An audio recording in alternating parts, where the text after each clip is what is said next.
Welcome everybody to Tuesday, February 7th, regular meeting at 6:31.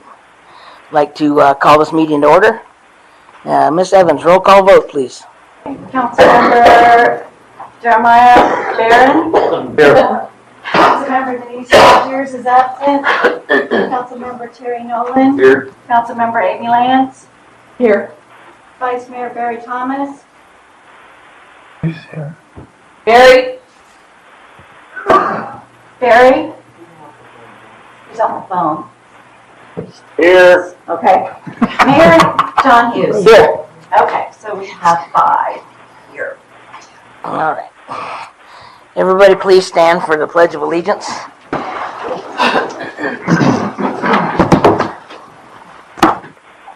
I pledge allegiance to the flag of the United States of America and to the republic for which it stands, one nation, under God, indivisible, with liberty and justice for all.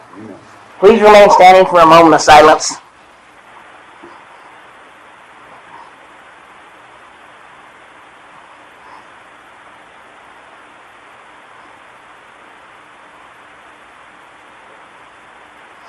All right, you may be seated.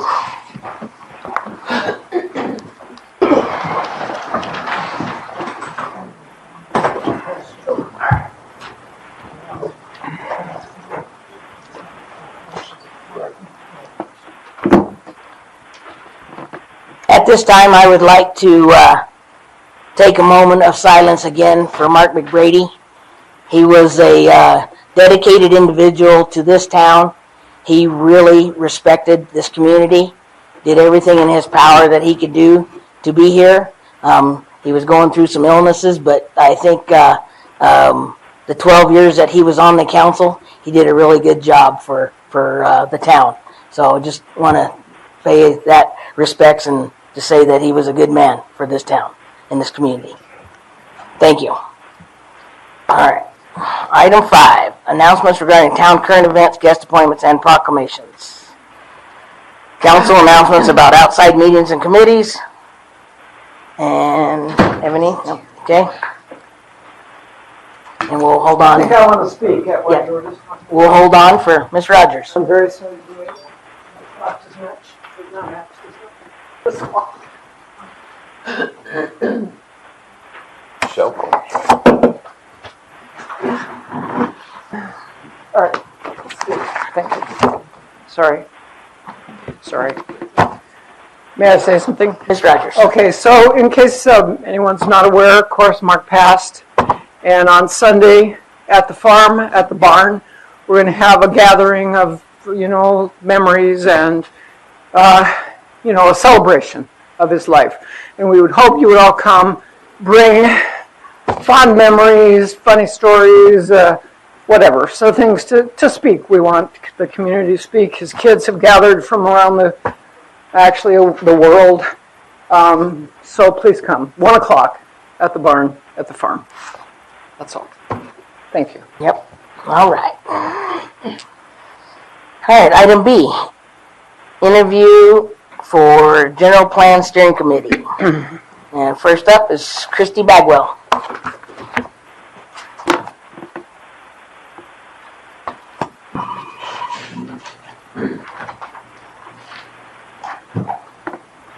Good evening, Mr. Mayor, council members. Please excuse my squinting and excessive blinking. I am seeing clearly with only one eye at the moment. I am in the middle of cataract surgery and so on, so it's a little strange here. Town Clerk Beth can probably identify with that better. Maybe it's something in the water. Okay, just kidding. Or not. Or not. I'm asking for a seat on the steering committee. My husband and I purchased our Humboldt home in September of 2021. We moved here from Alberta, a small town in Northern California, in October of 2021. I know you're doing the math in your head. It's 16 months. I am a conservative and a refugee, not a missionary. Therefore, I am not trying to bring California to Arizona. I came here to escape the liberal oppression and government overreach in California. From a position on the steering committee, I would strive to guide and advise the council on matters concerning growth, both residential and commercial. Yes, reluctantly, I do believe commercial growth is needed to sustain a solid tax base. Commercial growth along Highway 69 corridor could be healthy. I would like to help develop parks and some form of recreation in the community. I think the steering committee would be quite helpful in such endeavors. So would you kindly allow me a seat on this very important committee? Thank you for your attention.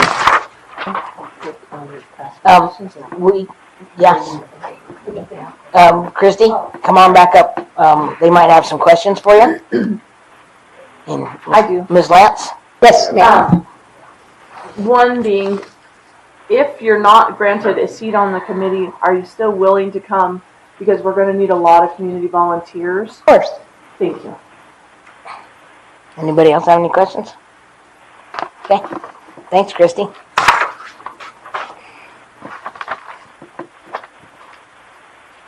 All right. Next up, Sue Grant.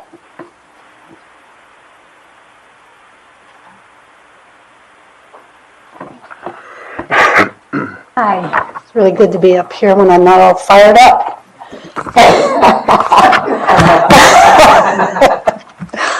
I care very deeply about this town, the people who live here, and our future.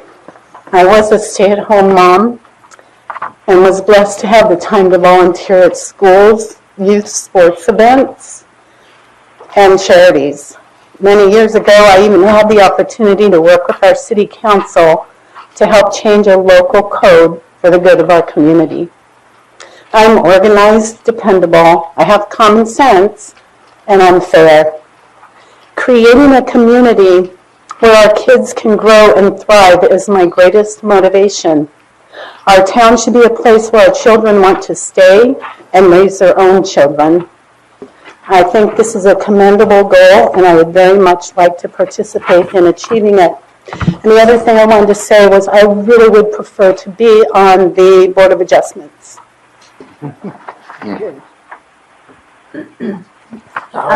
Yes, Ms. Lance. If you're not chosen for this committee, would you be willing as a community volunteer? Because we are going to need a lot of volunteers. I've volunteered all my life. Anything you need, I'm willing to help. Thank you. Thank you. All right. Ms. Collins.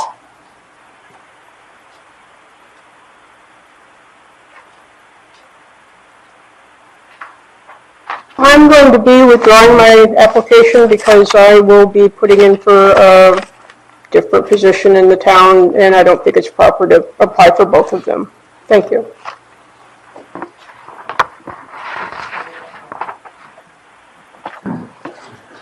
All right, Mr. Gary Ford.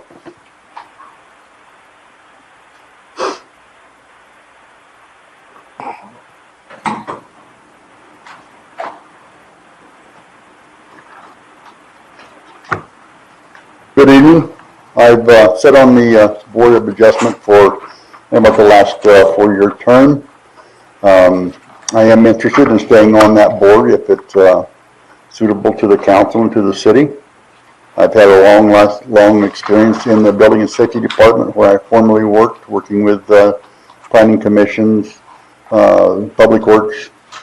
So I've seen a number of issues. So that's it. If you're not chosen for this, would you be willing to come in and help volunteer with the steering committee? Because we are going to need a lot of town community Oh, that'd be fine. participation. That'd be fine. Thank you. Anyone else? Oh, thank you. All right, Thomas Mallet.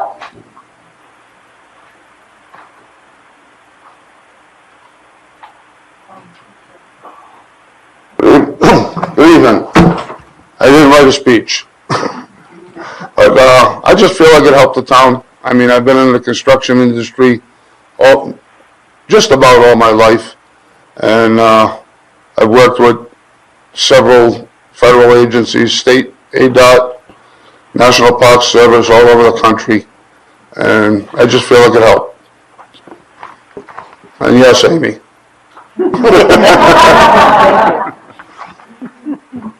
All right. All right, Neil Nilsson.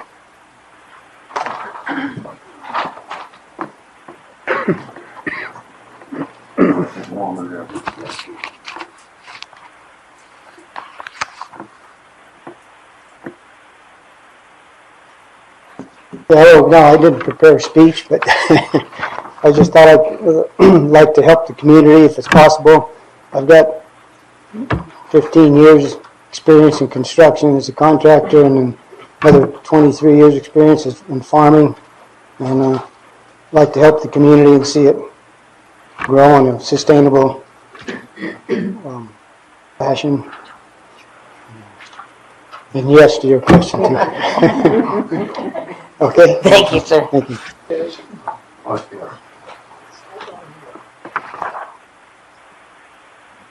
All right. Council? Any discussion on this? Yes, Mr. Nolan. Yeah, thank you, Mr. Mayor. I'd like to nominate Sue Brandt and Mr. Nelson for this position. All right. Mr. Barron? I'd like to nominate Christy Bagwell and Thomas Millette. Okay. All right. Ms. Lance? That was my nomination. Okay. So we got 2 for Christy Bagwell and 2 for Tom Millette. So can Mr. Nielsen step back up? Yes. Come on up, Mr. Nielsen.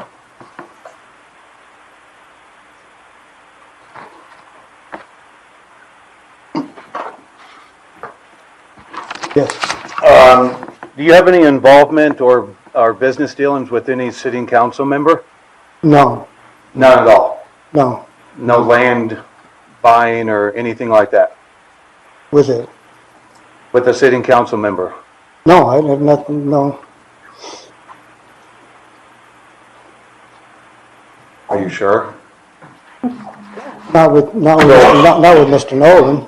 So parcel number 402-02505G, that parcel right now is, Purchased a parcel, and I split a piece off for Nancy Nolan on her property. okay. For a lot line adjustment. So then I'll reframe my question. Do you have any business dealings or land trading with any sitting council member or a member of their family? Well, yes, I did, just recently, Okay, yes. thank you. All right. Any other questions? Okay. Mr. Thomas, Yes? do you have a choice?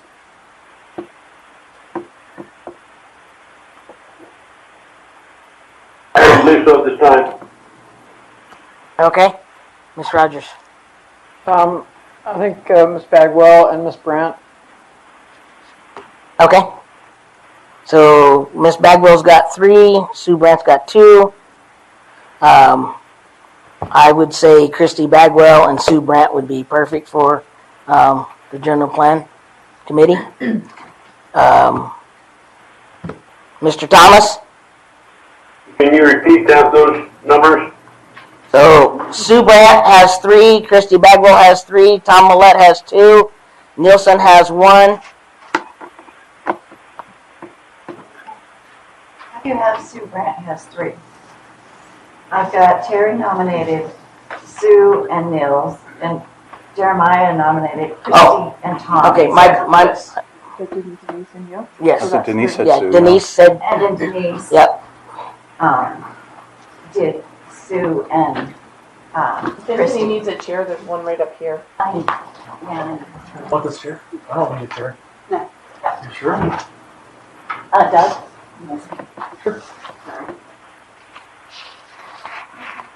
You guys can have those chairs. I'll just stand. You sure? I'm good, yeah. Okay. I didn't know sitting.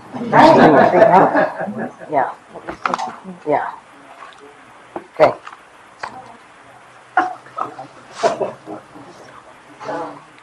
What you said the numbers were again? 3 for Christy Bagwell, 3 for Sue Brandt, 2 for Mullet, 1 for Nielsen.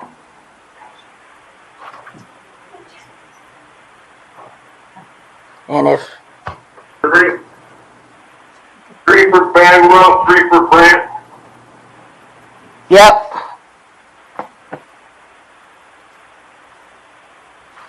Two for Mullet, 1 for Nielsen. Amy. Amy and Barron's. He nominated them, and then I took my 5 down because those were my 2 choices. Oh, I've got it. Okay. Okay. 3, 3, 2, and 1. So if you are not voting or voting, we need to know. So right now, Christy Bagwell, myself, Denise Rogers, and who's the third one? Terry. And then Sue Brandt, myself, Denise Rogers, and I guess, was that you again? Who's Sue Brandt. okay. So those are your choices there. Tom Mullet has Barron's and Lance, and Nolan had Nelson. Okay. Speak up, or we're going moving on.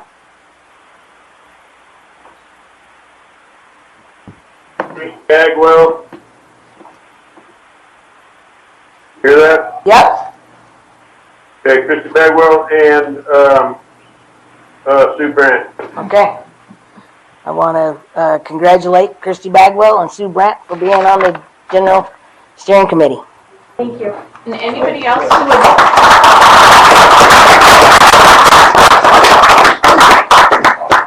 Anyone else who's willing to volunteer on the General Steering Committee's upcoming events, please give one of the steering committees your numbers before you go.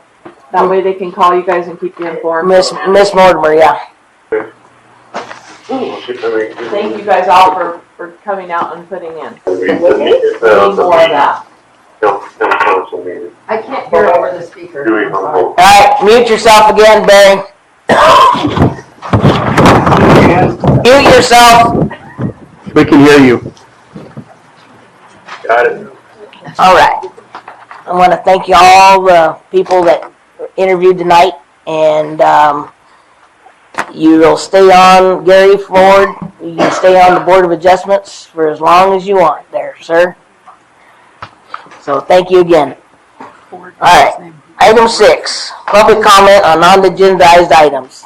The council wishes to hear from citizens at each meeting. No. I'm sorry. It's okay.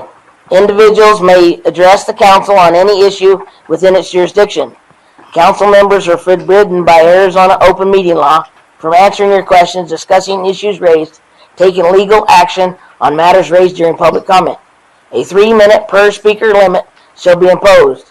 Everyone should read the notation on the agenda, which more fully explains the law and the town procedure rules for public comment. All right. Who's first? Come on up, Mr. Hamilton.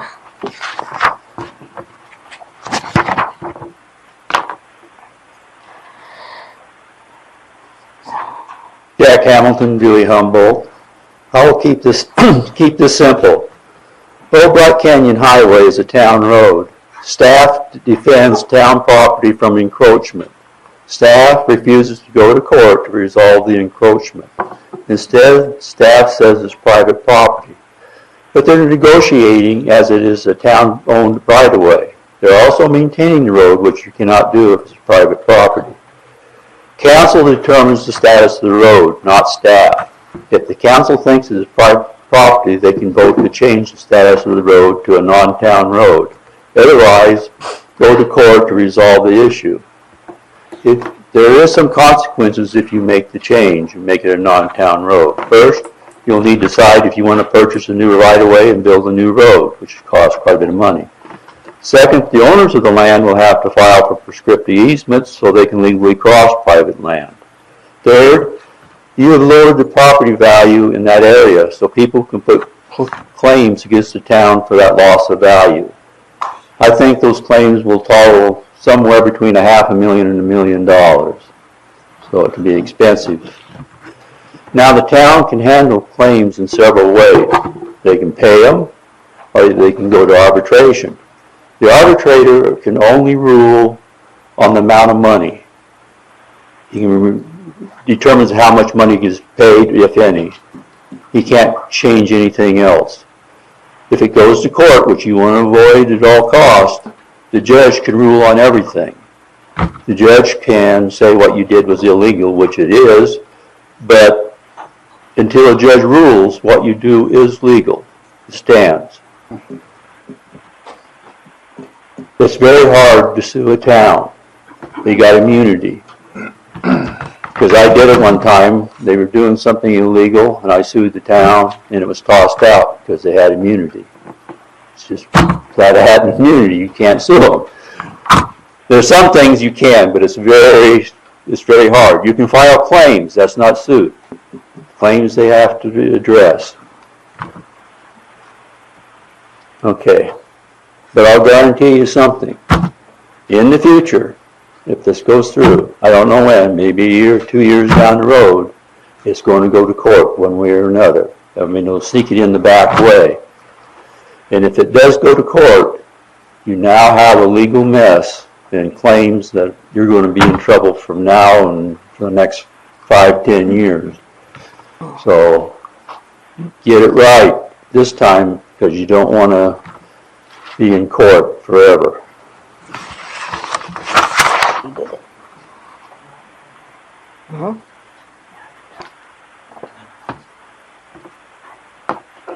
All right. Yes, come on up, Miss Brooks.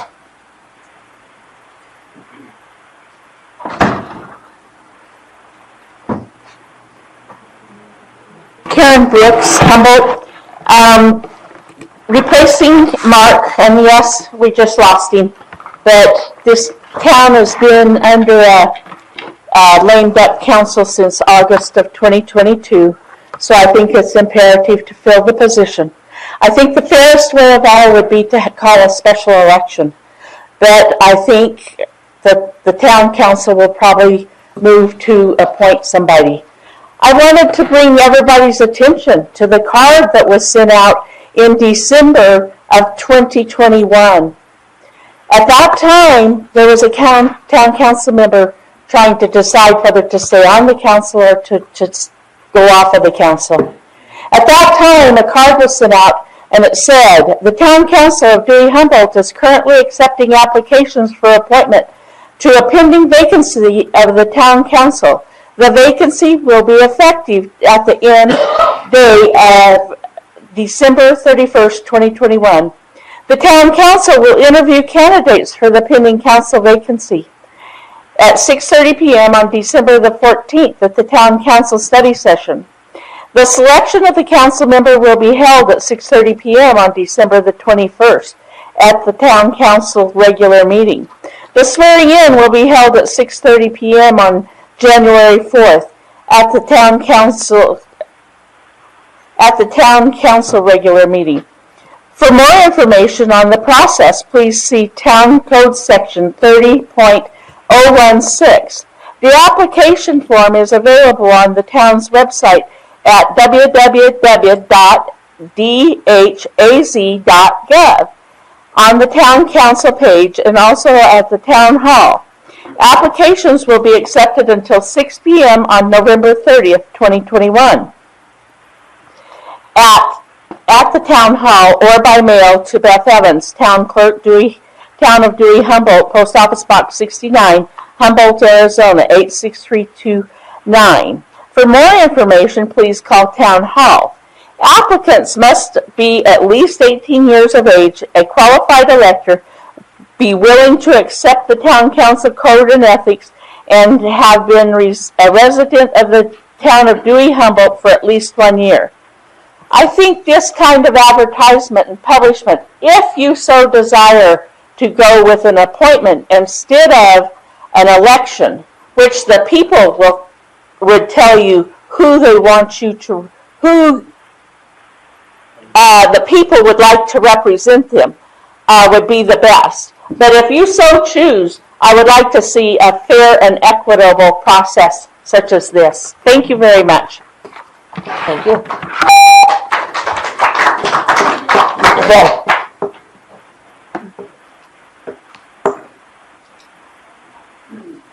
Matthew Fenn, Dewey Humboldt. I'd like to continue on with what Karen was saying. That was a hot topic for me too. The council's aware of the email that I had sent that went to you guys in regards to that. It's important that the vacancy is filled. And per our town code, it is to be filled by appointment. It's to reflect ARS 9235. The council shall fill a vacancy that may occur by appointment until the next regularly scheduled council election if the vacancy occurs more than 30 days before the nomination petition deadline, which it was in that time frame. Where we have a problem is that the next regular scheduled council election means the county elections office asked the town via email if there was a need for a special election in the next regularly scheduled election held on August 1st, 2023. The town had a deadline of February 2nd to notify of this need. That's why I emailed you guys. The town failed to request the election. This issue may fall back to the town attorney and or staff. Regardless, per definition in ARS 16204, this was a declaration of state concern.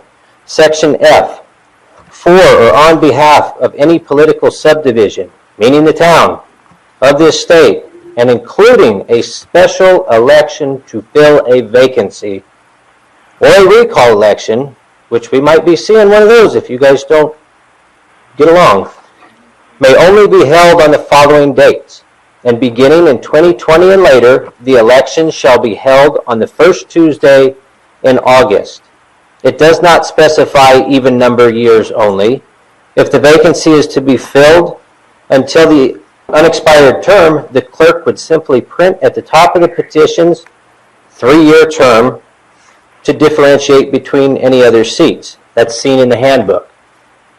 The vacancy would be filled until 2026 by election, and that would relieve a lot of burden from the council of trying to agree on an appointment. Thank you. Thank you. Who's next? Come on up, Bob. Bobby Knob, Blue Hills, Dewey Humboldt. I just want to refresh your guys' memory. January of last year around this time, I submitted a complaint form to the town, noticing that there was a house being built next to my piece of land that was encroaching on town code property limits. I went ahead, followed my due process, and did my complaint several times. I brought it to your guys' attention. And when I did, I sent an email off to Mr. Udall, waited for his response, and then forwarded it all to the town council. Then I brought it to your guys' attention in September of August last year. Since then, I've had Don come out in an unprofessional, unofficial capacity with just a tape measure and no plats. I mentioned this to you guys before, that the encroachment, the attorney stated that within 25 feet it is a health or safety issue, and nothing has been done since. The existing and the previous council members got emails from me on this. I never got a response back from you folks. I guess you want me to die or disappear, but this isn't going anywhere and it's not being dealt with. I did my due diligence. I brought it to the town's attention. The town dropped the ball. They still do not do anything, nor are they doing anything.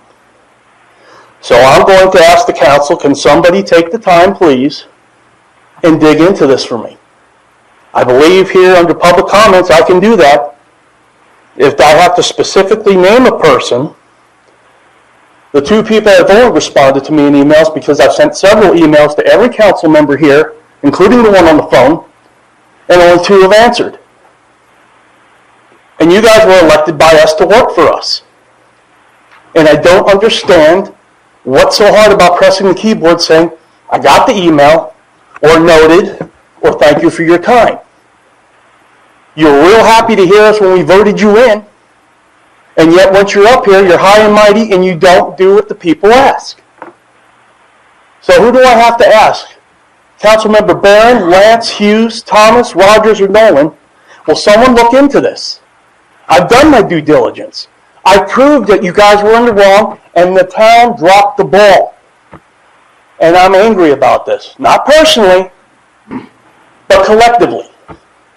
Because after that meeting about the magic tape measure, and I was told that Don and his supervisor would be out there, changed. And no plaques. They brought the contractor out to run interference, because this was between me and you, not the builder. And this is what I get. Thank you for your time. I appreciate your efforts. All right. And who's next? All right, Ms. Clough.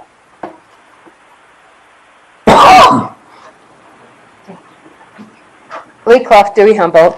First of all, I would like to tell the council how upset I am. I am very disgusted. Mark McBrady served this town for 12 years honorably. And we don't have the decency to put it on the town website. Yes, it's on the town Facebook page. But a lot of people have looked at the website and it's not there. That is disgusting. That the family can't even see that the town respects Mr. McBrady. And I'm grateful, Mayor Hugh, that you brought it up and said about Mark, but it was kind of, I didn't hear you say he passed, so I'm glad Denise or Councilwoman Rogers brought it up, that he had passed. Mark has been sick for a lot of years. He's a great person. For those of you who don't know, years and years and years and years ago, 20-some years ago, we met him down in Cordis serving people that didn't have legs, that needed a ramp belt. That was Mark. How many of you called him or served him when you knew he was sick? I'm sorry. I am really upset. I know there's a lot of people in the town that went and helped and did things for him. And my apologies goes to Denise for the way people have not reached out to you. That is really, really, really sad, and I'm sorry. But I want this town and this community to know that Mark did his best. Mark was a very, very ill man for years, and he still kept fighting to save this town, for this town to be a small community, a dream, where we get along, not where we become a big town. I think we need to honor his wishes and fight to keep this town the rural town that we are. And I'm really disheartened by the town staff, the council members that did not reach out to him or to Denise. It's disgusting. And I'm sorry if I sound harsh, but you know what? We should be out there loving each other, especially somebody you've served with for 12 years and had lunches with. Now on to another topic. Let's talk about replacing Mark. What are we going to do?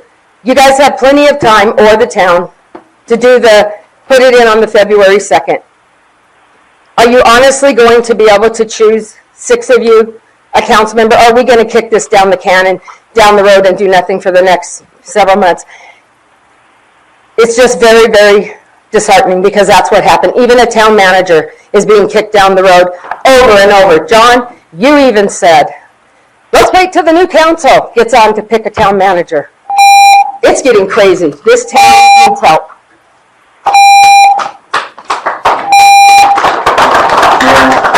This is uncalled for. You know what? That's just, who's next? Comment. Who's next? Come on up. Ms. Moore. Charlotte Mortimer, Dewey Humboldt, Steering Committee. I just wanted to make the public announcement that the surveys are printed. They're at the printer and ready to go to the post office tomorrow for mailing. We just received the check for the mailing so that they can go ahead and get that taken there tomorrow. So we should see those hitting mailboxes Saturday, Monday, Tuesday, something like that early in the week. So I hope everybody takes the time to fill out the surveys, get them back as soon as possible, and that way we don't lose them in the shuffle on the kitchen counter. Don't put them on your counter. Just get them filled out and get them returned to us right away so that we get all those counted and we can really do a great job with the survey for the town so we all know, the council knows, the town knows what the community wants in this town, and that's the whole purpose of the survey. So thank you for your time, and I hope everybody watches for those mailboxes and watches for that mail coming in. Thank you. Thank you. All right, who's next? All right, seeing none, we'll move on to item 7. Can I just say, anybody on the steering committee, can you raise your hands? And anybody who is willing to help, please contact those people and give them their telephone numbers, because we are going to need a lot of help. Thank you. All right, item 7, public hearing. Item A, conduct a public hearing as per Arizona Revised Statute 5-404 and consider possible action on applicant from the American Legion Post 78 for bingo license. Mr. Udall. I think we have a guest here to talk about his request for the license. Right here? Okay. So Milton, if you would mind standing up to the podium and let the council. I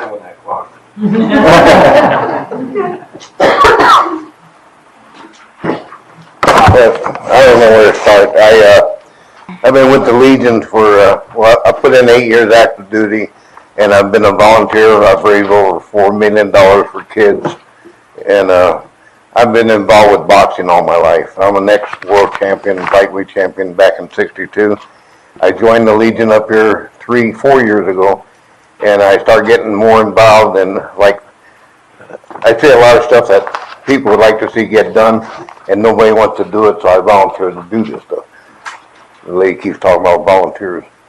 But like last weekend, we went to Granite Gates, and we had them come. Anybody know about Granite Gates? It's a retirement center for disabled vets and retired vets.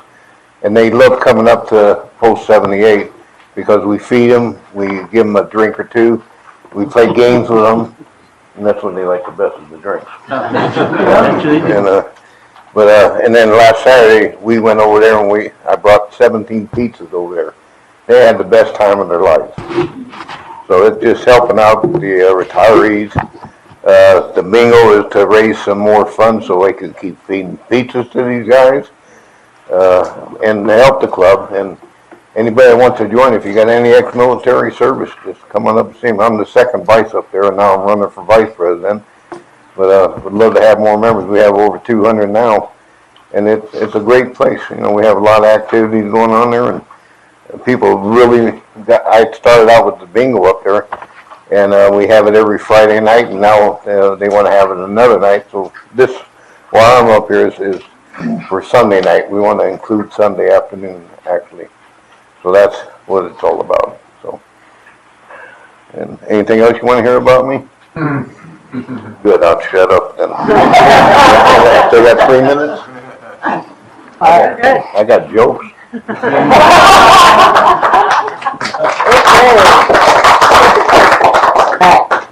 Council? Is it closed? You've closed the public hearing? No, I'm not. I haven't even opened it yet. Well, We're doing council communication. We're hearing from him. Then I'm going to open the public hearing and receive comments from the public. yeah, okay. So, if you have any questions for him, if not, we'll go into open meeting or open public hearing, and then we can hear from the citizens of the town. So, seeing none, we're going to open the public hearing and receive public comments from the public. From the public, not from us. Oh. Bobby Nod, Dewey Blue Hills. I feel that, I hope the council members will vote for this. The man does a good job. You'd take care of my father and my grandfather if he was still alive. It's a good cause for the community, and we should do it. And sir, I'd like to shake your hand for what you do. Thank you. Appreciate it.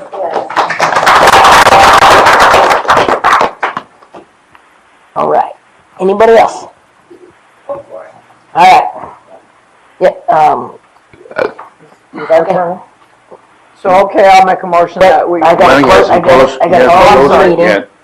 I just wanted to hear from everybody in the audience. Yes, Ms. Clough. I just want to say it's really hard to hear you, Mayor, when you have a council member that keeps interrupting on the end. Okay. So if you could talk louder or quiet him down. I can do that.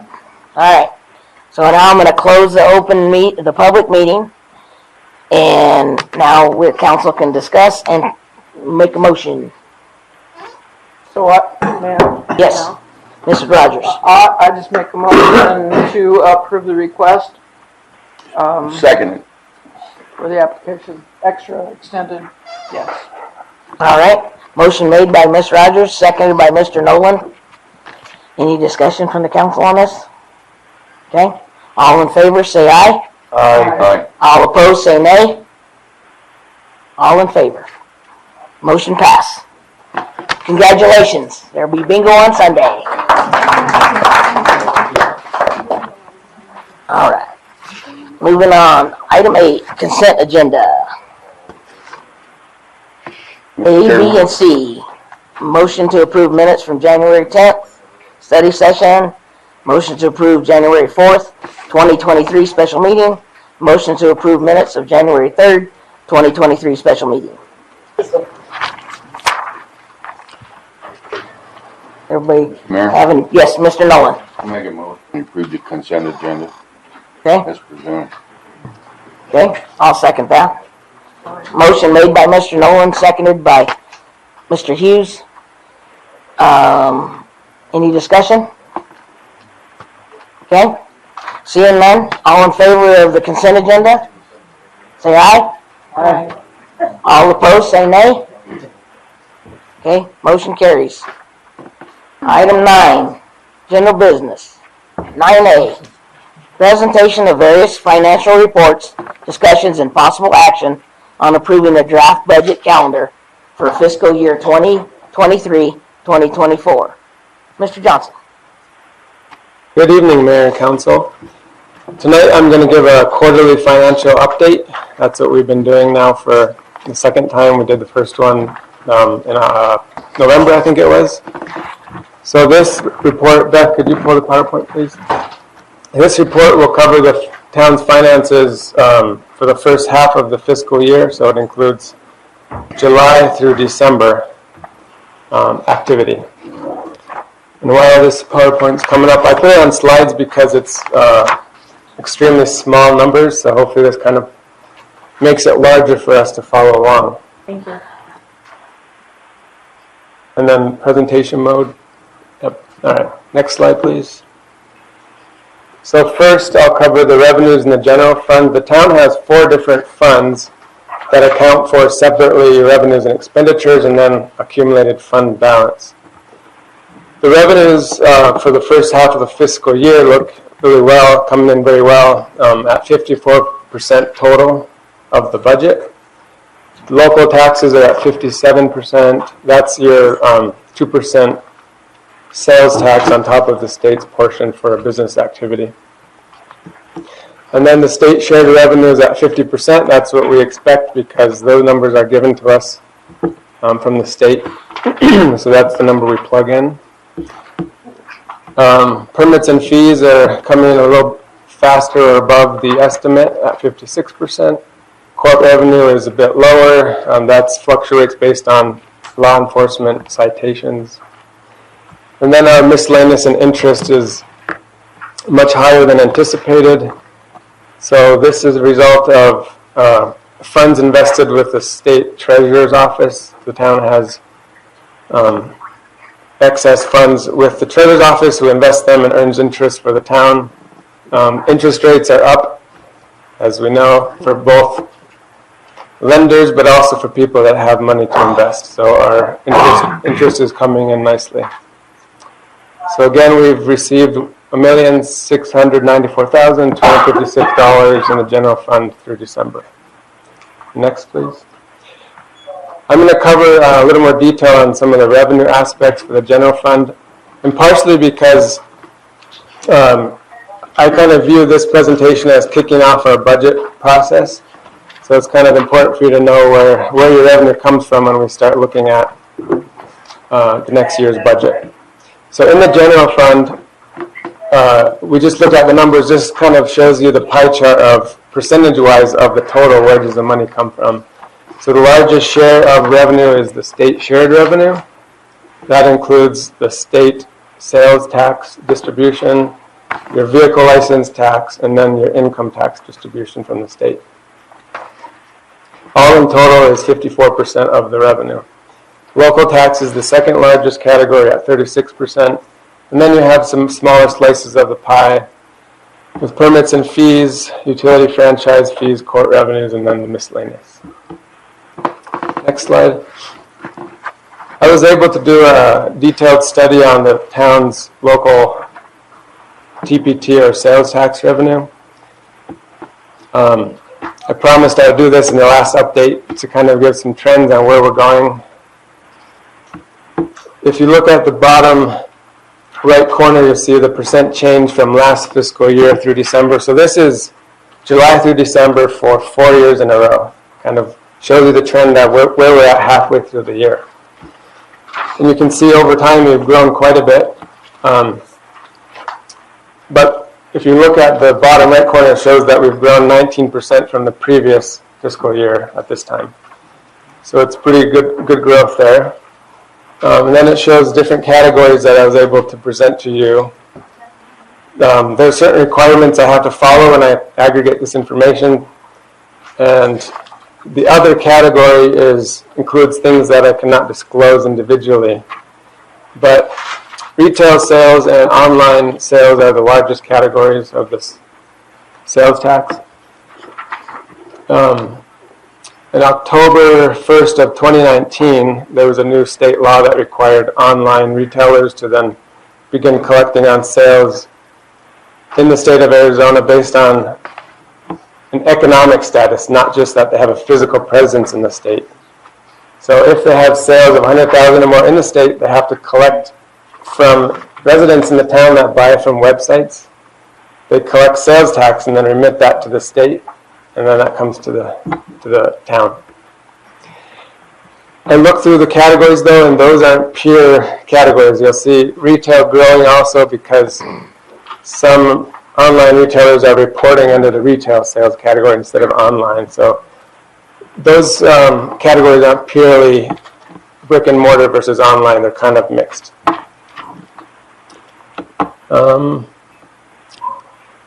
Would there be any questions on this TPT summary? Ms. Rogers. Yeah, how are the negative numbers explained? What are the negative numbers? Negative changes? Growth. Right. So there's a few. That's in the rental of TPT. I meant to mention what that was. That's tangible personal property rental. So those are items that you're renting from a business or a business is renting from another business. There's also leased cars in this category. And for example, I'm trying to decide how I should explain. So there's various things, activity that fluctuates throughout the year, but that category luckily is not the largest category. So overall, we're still at 19% growth. Thank you. All right, next slide. This shows you this town sales tax growth from fiscal 17 to 22. So that's several years of trends. You can see it's got a healthy upward trend, quite substantial, which is a great thing for the town. Like I mentioned, the retail and online sales categories are kind of driving this growth, but also the I think those are the largest categories, but also the other category, which was, like I said, business activity that I couldn't disclose separately. is also driving this growth. So the total in fiscal 17 was under 600,000, and now the actual for last fiscal year, fiscal 22, is over 1.2 million. So it's basically doubled over this 5-year period, 6-year period. And this pie chart shows the percentage of the revenue, what business activity does it come from. Like I said, online sales, retail sales is 62%, and then the other categories contribute to that. Next slide. All right, so next I'm going to talk about operating expenditures in the general fund.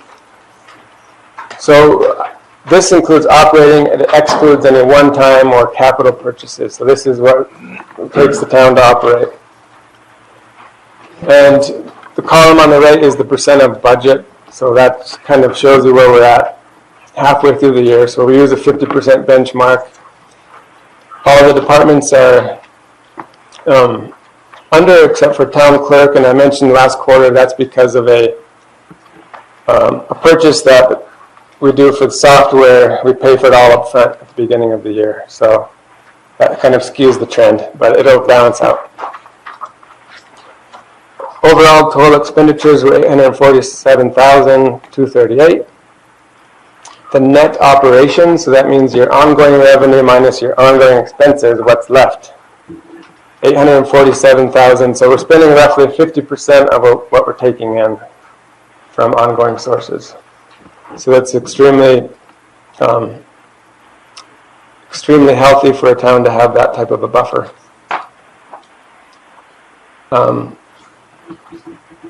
And next slide will show you the fund balance. Oh, you skipped one, I think. Yep. So fund balance, at the beginning of the year we had $8,746,000. Adding the revenue over expenditures adds to that balance. So at the end of December we're at $9,593,566. This balance, one thing we use in government finance is how many months or what's a healthy reserve for a town to keep for a rainy day fund. We typically say a minimum of 3 to 6 months would be good to have for a rainy day or cash flow purposes. And so that's roughly, looking at the budget, it's like 1.2 million would be half a year's expenditures. So 8 million over that is what the town has in the fund for one-time type of expenditures, capital purchases, improvements, things like that. Any questions on the general fund? We'll move over to the next funds if not. So we'll cover these other funds relatively quickly. There's fewer activity in them. The HERF fund is your highway user revenue fund dedicated for streets. That's distributed from the state, and we have interest earnings on that for the fund balance. So far this year we've spent about 50% of the maintenance budget and no capital expenditures. So the total fund balance in the HERF fund is $545,197. And next slide. There's the grants fund. This is where we track restricted funds that are granted to the town to be spent on specific things. And this year we basically have the ARPA funds. We've dedicated that to be used over a 3-year period based on a council action in August, I believe, to be used to pay for the YCSO contract over 3 years. So that's what the revenue is showing, and we're going to be attributing the YCSO contract in the ARPA funds expenditures. So at the end of the day, this is helping out the general fund because we're diverting the expenditure from general fund into the grant fund, which then increases your fund balance to be used for one-time things. Ms. Rogers. Could you tell us who don't know what the acronyms are? Yes, sorry about what that. those letters are, please. Thank you for the question. Thank you. So ARPA is the American Rescue Plan Act that was issued by the federal government for state and local governments. The town received, going off memory, I think it was 1.3 million from the federal government. It had to be used for specific things. The final Treasury guidance, though, allowed the town to elect what they call the revenue reduction, which allowed the town to use that fund for any government service. Through the council action in August, the council decided to pay for the YCSO contract over a 3-year period. Those funds have to be used or committed by end of fiscal year 20 or December of 2024. So there was some more letters there that you said that we may not know what they are. Where the money is going to be? YCSO, sorry. That's the Yavapai County Sheriff's Office. Thank you. Yep. It's a good reminder to avoid acronyms. It kind of gets, jargony from finance guys. Thank you. Yeah. All right. And the next fund is the capital fund. So far, no expenditures. This was a contingency placed in case anything moved forward on a town hall purchase or construction.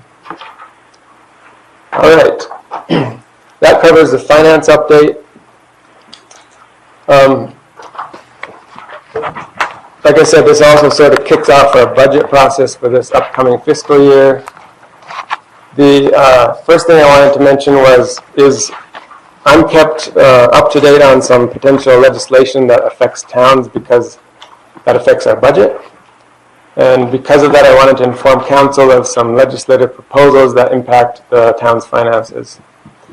One of them is the prohibition from towns to tax food for home consumption, which is basically groceries. That doesn't affect the town too much at this point, but it could in the future if a grocery store would locate here. So that proposal is at the legislature. In parentheses at the end shows the fiscal impact for the town. So if that goes through, we would potentially lose $4,688 a year. Yeah. So minor for this town, but overall, statewide, this is a huge impact for cities and towns. So in case it comes across your ability to talk to your other elected officials down at the state, that would be helpful to bring to their attention how it impacts your ability to manage the town. The other one is an exemption for residential rental leases from sales tax. Again, this is kind of minor for the town, but overall, statewide, a big deal. A bigger one, though, is this exemption to utilities. So right now, the utility providers in the town, the utilities are a taxable thing. So there's a state and local tax on that service. That would be a larger impact. And then corporate income tax reduction is on the table at the legislature. And here's fiscal year impacts because they have a phased-in approach. At the end of the day, at fiscal 29, it would impact about $91,000 for the town. All of these numbers came from the League of Arizona Cities and Towns. They work on behalf of the town down at the state legislature. And finally, this is kind of a bigger one for the town. It would require that vehicle license tax revenue that the state provides would be restricted only for street purposes instead of general purposes. And that would be $358,000 the town would have to move from the general fund over to the HERF fund. These are all in various stages at the legislature, so we'll keep you updated hopefully at the next meeting to see if any of this impacts our budget for next year. Finally is the budget calendar. I wanted to bring it to your attention. The agenda mentioned that we're looking for action. However, this is for information only unless you'd like to have action on it. We're not requiring any action unless, like I said, you'd wish to do so, but I wanted to kind of give you a heads up on what's coming up for our budget. The top half of the slide is what are some kind of milestones for staff to start working on the budget for you. Today is a council meeting where I kind of kick this off, and then next week we're going to have kind of a staff meeting to kick off the budget process. And then we're going to have a deadline for staff to submit their requests for budget items and the capital improvement type things. And then in March, we'll review the budget that was submitted, kind of talk through it on the staff level, and then provide a proposal to bring to the town council to then solicit their input. Excuse me. So then the lower half are some milestones or things we're potentially planning then for your action and for your input, and also be in a public meeting for public to provide input on the budget. First, there would be a study session in April. We'd take that study session input, compile a budget then to be potentially voted on individual items or things we want to include in the tentative budget. This is similar to the process we did last year. If council members had different opinions on things, we'd bring it back then and you could vote on those items, whether or not to include those in the budget. And then we'd have a tentative budget adoption and final adoption on May 16th and June 6th. So those are the state-required meetings that we take to then adopt the budget for the town. If there's any questions from council, I'd be happy to take them. Any feedback on the calendar, anything like that. Council? Thank you for your time. You did a good job. Thank you. Any other questions? Okay. Ours, thank you so much for Thank that you. presentation, and the budget calendar looks good because we're a month ahead of the deal, so love it. All right. You got a hand up out there. John? Yes, Ms. Clough. Oh. Dewey Humboldt. I was just wondering in the future if there's a way Lars can put a page number on here that matches this, because a lot of the things that he had up there was not matching my page at all. Like the HB, there's some on there that wasn't on here, so what we received wasn't what they were showing. So, okay, and it's kind of hard to follow when it's not all in our hands. Got that? Yeah. Okay. Good presentation otherwise. All right. Anybody else? Thank you very much, Lawrence. Item 9B. Discussion on the progress of a possible skate park, including the location, specifications and safety measures, type of apparatuses, cost estimate, and liability insurance. Mr. Udall. Mayor and council, Stephen will actually have this report for you, but as he prepares for his report, I might add that we discussed this a couple of weeks ago, and I promised to bring back some kind of outline for some things that we wanted to work on in terms of an update. So these aren't things that are finished yet, but they're conceptual and some things we need to dig in yet to on the skate park. But it is an update for the council so that you can see where we're heading and then give us your feedback as you receive the update. All right. Thank you, Mr. Mayor, council members. Please move the microphone to you a little bit better. There you go. All right. There are several factors to be considered in configuring the development of a skate park, as we've learned. The first is liability insurance concerns. Our insurance company will not cover the liability of the skate park unless it is planned and constructed by professionals. Second is, and relative to the liability, is the safety and provisions for first aid. You have kids out rolling around and grinding on features, there's going to be accidents. We need first aid available for them. Sanitary facilities, goes without saying. Type of apparatuses that may exist, temporary or permanent. Some of them you may have temporary features that you'll move in and out of the park to try and change it up and make it more interesting for the participants. Monitoring plan, we need to not have direct police monitoring on it, but somebody needs to be aware of what's going on so that there can be adults ready to spring into action when emergencies occur. Potential to hire a firm that will help us develop specs and other safety measures. That's getting back to the original saying that needs to, for liability purposes, needs to be designed by skate park professionals.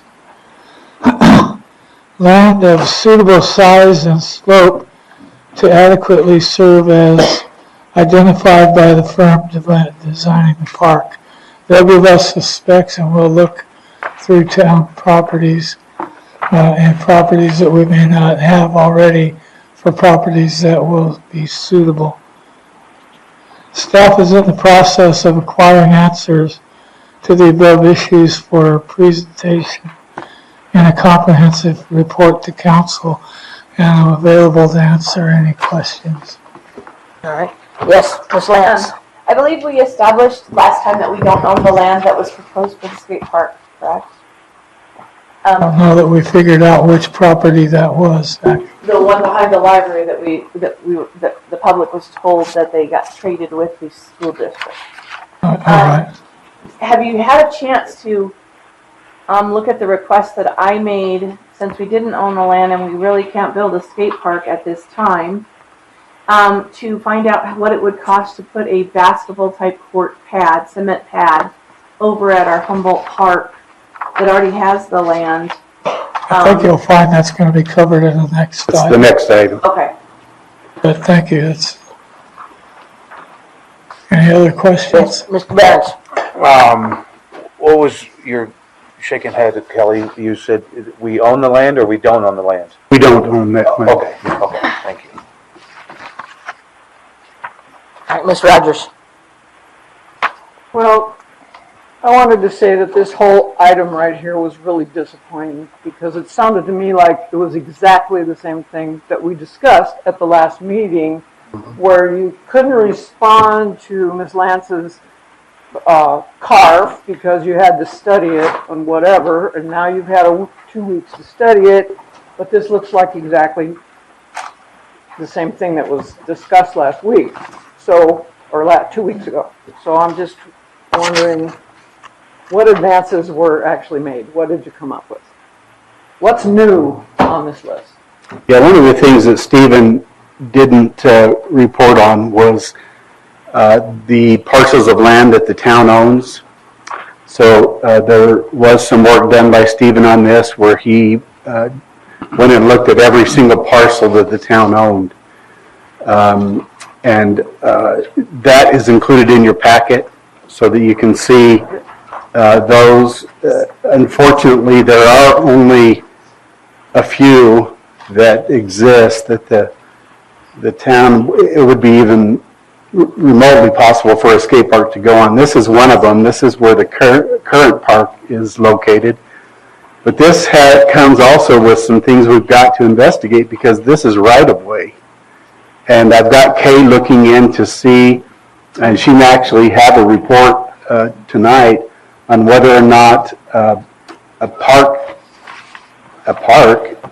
including a concrete pad that we will talk about in our next item, can even be put onto this town right-of-way where our existing park is located now. So that's a question mark that we've got to discover yet, unless Kay has already done that. So you do have this information on all the sites that are owned by the town.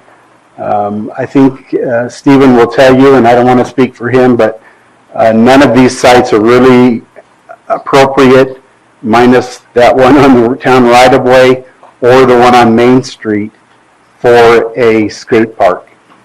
That gets to our recommendation that this needs to be envisioned by a design professional who would identify the land that would be needed and what configuration that land needs to be we can then search for properties that the town could consider purchasing, since none of the ones we have.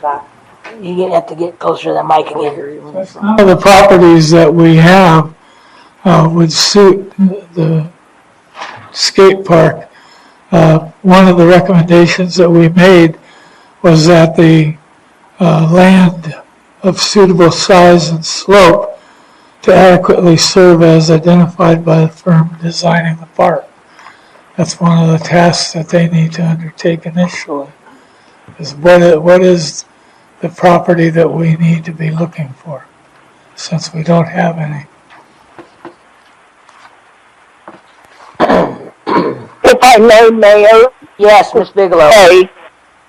I think that the information from our insurer makes a big difference today than what we talked about a couple of weeks ago.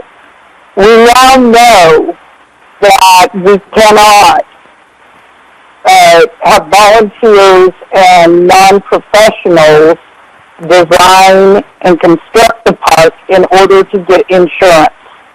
And even if we have that happen, the insurance will be an extra premium that the town will have to pay every year.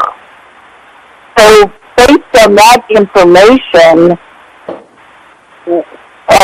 the addition of a professional design firm in figuring out what property can be used, even if we have to purchase it, needs to go hand in hand. So it's the information about the limitations on insurance that kept us from being able to actually identify any piece of land, because obviously we don't have direction or decisions from the council to go ahead and talk to these firms and get somebody on board, at least for consulting. So that's the answer why we're not very far. We're not very far because the liability answer is you cannot have volunteers and sort of Being repetitive. self-design go into the skate park. And I can tell you that other towns and cities have problems with the BMX bikers that want to use that. And if we're going to let them do that, then it has to be designed for both of those uses by professionals, and there'll be an additional insurance premium to insure that. So while you may feel that there's not enough information, what's changed is we need a professional as part of the property selection. All right, thanks, Ms. Bigelow. Yes, Ms. Lance. Hey, can you hear I me? had mine up for a long time. I can. Okay, so as far as the insurance goes, do we not have insurance on the park that we have? We have insurance as a park. Right. So we do have that. But if you build something that is meant for a skate park or a BMX biker park, you've got to have professionals design that. Yeah, that's not my question. That's not my question. My question was, do we have insurance on the park that the existing park? The existing park that we have. The answer is yes. What we have is insured as a passive park. The equipment in the park is passive equipment. Yes. I understand that. So if we were to put a basketball court on there with a cement pad and a basketball hoop at each end, would that be covered in our insurance? Yes, the answer is yes. Okay. Yes. So. But you could not let skaters skateboarders and BMX bikers. I'm sorry, but that's a public park. You can't stop people from doing that. I'm sorry. Oh my God, more. Yes, you will have to. They are allowed to be on it. Will not have insurance for those injuries. Mr. Udall. Yeah, let me just, so the answer to Councilmember Lance's question is that yes, we do have insurance on our current park. Yes, it would also cover a basketball court.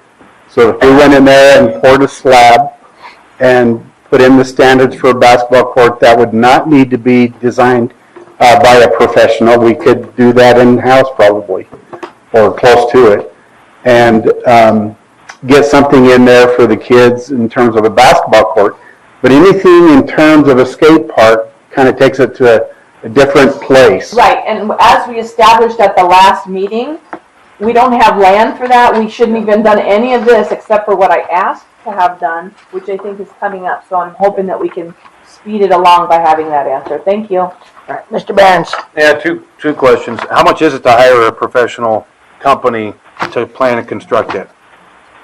I do not know yet because I'm not even sure the council wants me to do that. Well, that would have been pretty nice to have in front of us to at least mull over and see if it would been considered. And This is just for update only right now. It's listed on the agenda for update. That would have been part of an update. It costs this much to make a skate park. It costs, it costs this much to hire. I understand what you're saying. To come and tell us we don't have something that we already knew we didn't have. So on page 97 of my agenda, it says Forest City Skate Park. Now these pictures were presented, and the first one, it says a skate park is unsupervised, therefore Forest City will not be held responsible for actions. Know your ability and skate at your own risk. So how is that not possible to have it whether it's at a skate park or at a concrete pad or something of that nature? You come here, you assume your own liability. If you get hurt, you can't come after us for it. It's right here on the sign when you first walk in. Because the same thing for the park down here, if some kid's over there playing on the swing and falls off and breaks his arm, can they come and sue the town? Where's the liability factor of the two? So because you cannot get insurance in Arizona from your insurer. I don't know what jurisdiction Forest City is from. I don't know of any city in Arizona that's Forest City. Those are for pictures of the structures, not the liability concerns that you will have. And you will have liability concerns, some of which you can insure for, and some of which you cannot insure for. And what I sent you, the administrator for Southwest Risk, and his answers, that's what you have to apply, not some other mythical city for which we don't know the liability concerns for it. how is it a mythical city? It's on the agenda. It's your picture. Who made this up? Yeah. Picture of what another park has that's not in the state. It's just so you can see an example of what could be. It's not, this is just an update, council member. I get it. Well, then Those are pictures of possible equipment. It is not a statement of the liability. Liability is different state to state depending on what the statutes are. Okay. So the big question is, I think it's the next agenda item that we want to get to. Correct? What? Yes, come on up. All right, hang on. Ms. Rogers, go ahead first. Well, another question I had was, it seems kind of backwards to me to hire someone to be on the clock to tell us what kind of land we have to have before we even have any idea of what kind of land we have to have. And if we have to have a professional design the thing, when they work with whatever land you presented, here's our 5 acres for the, whatever size. For the park, when the professional, I mean, they're a professional, so wouldn't they be able to determine, or are you gonna pay for them in advance? Because they're on the clock, they're putting in hours, they're billing you for stuff that they can't even do anything yet. Does that make sense? No, it does not. Thank you. Your question doesn't Size matters. Oh, well. Size matters because you can't have this equipment for you. too close to each other. You've got to have somebody that says, if you're going to have 3 pieces of equipment that are this, and this, you need X amount of space because there's spacing between the equipment to keep the users safe. Now, if we had somebody on staff that had that knowledge, that would be one thing. But there are obviously going to be parcels of land that are big enough for anything, and then there's parcels of land that are too small to have anything except 1 piece of equipment or 2. Okay, thank you, Ms. Bigelow. All right, anybody else have anything before I open up to the public? I just did a simple Google search, and I just typed in how much area is needed for a skate park, and it came up 8 to 18,000 square feet. Do we have any property that's between 8 and 18,000 square feet that we own? Yeah, you've got 2 that are suitable. We might have other property, but they're on corners. They're not suitable for a place to put something like this for our kids. So we have 2. We're recommending 1, and that'll be our next item. We have Main Street, as I talked about, and then we have this piece that is actually right-of-way, and I'm not even sure if we can use that yet. Those are the 2 that we have that are suitable to put something like this on. So it is critical that we have an opportunity to talk to someone who has knowledge. If we do a skate park, I'm not talking about basketball courts, a skate park, that we talk to somebody with knowledge on what that looks like so that they can help us with getting it constructed. So this is commonly done, especially since it's a requirement of our insurance. For us to seek that kind of help, we can talk to other communities that have already had these firms that they've hired and get this information back to the council if this is the direction you want us to go. If it's just a slab with some basketball standards so that the kids have something right now, we don't need to do any of this. If the council wants us to continue our research, we can pull in other parcels of land that we don't own and see if there's opportunity to buy those. It's just the council needs to give us clearer direction on what you want us to do in terms of the skate park as we're going through this exercise of trying to gather information. Okay. All right, Mr. Nolan. Okay. Can we go back pictures here to the existing park that we got? Okay.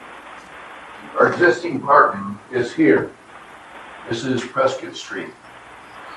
This is right-of-way that we already put a park in.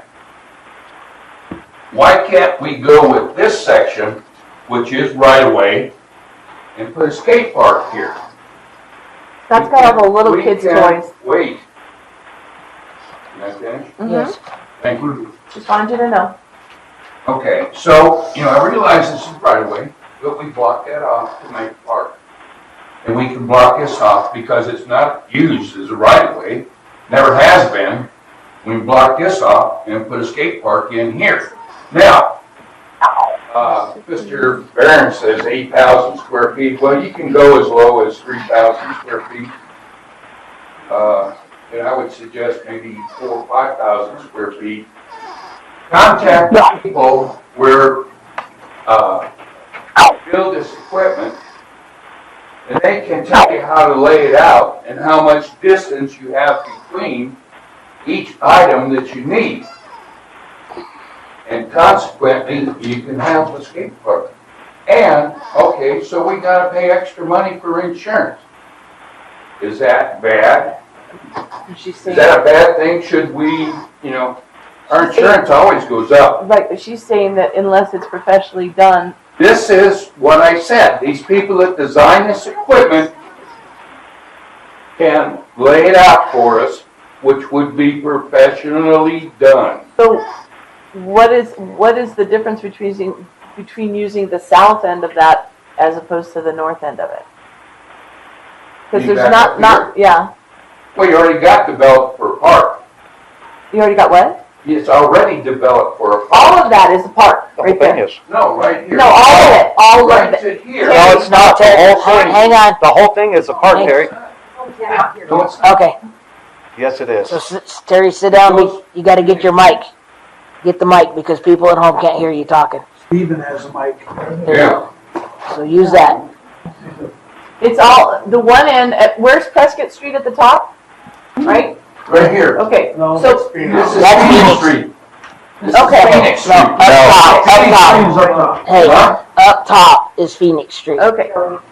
Yes, Prescott Street. No, Prescott. That's Phoenix Street up there. No, it's Prescott, not. I beg to differ, Mr. Nolan. Okay, all right. Okay, that is Prescott Street, I promise you. Okay? Prescott Street, yeah. Yes, Yeah. Prescott Street's on the bottom. No. Yes, it is. Never mind. Yes, it is. I drive by that almost every single day, and so does she. So just let it go. Calm down, guys. So, let me just explain. Yes. What you tried to say. You can come sit down now. Okay. So, the Mr. Nolan's saying that if we use the professionals, skate ramps and that, and if they're installed by someone like that, we don't need the design firm and all that jazz, is what he's suggesting.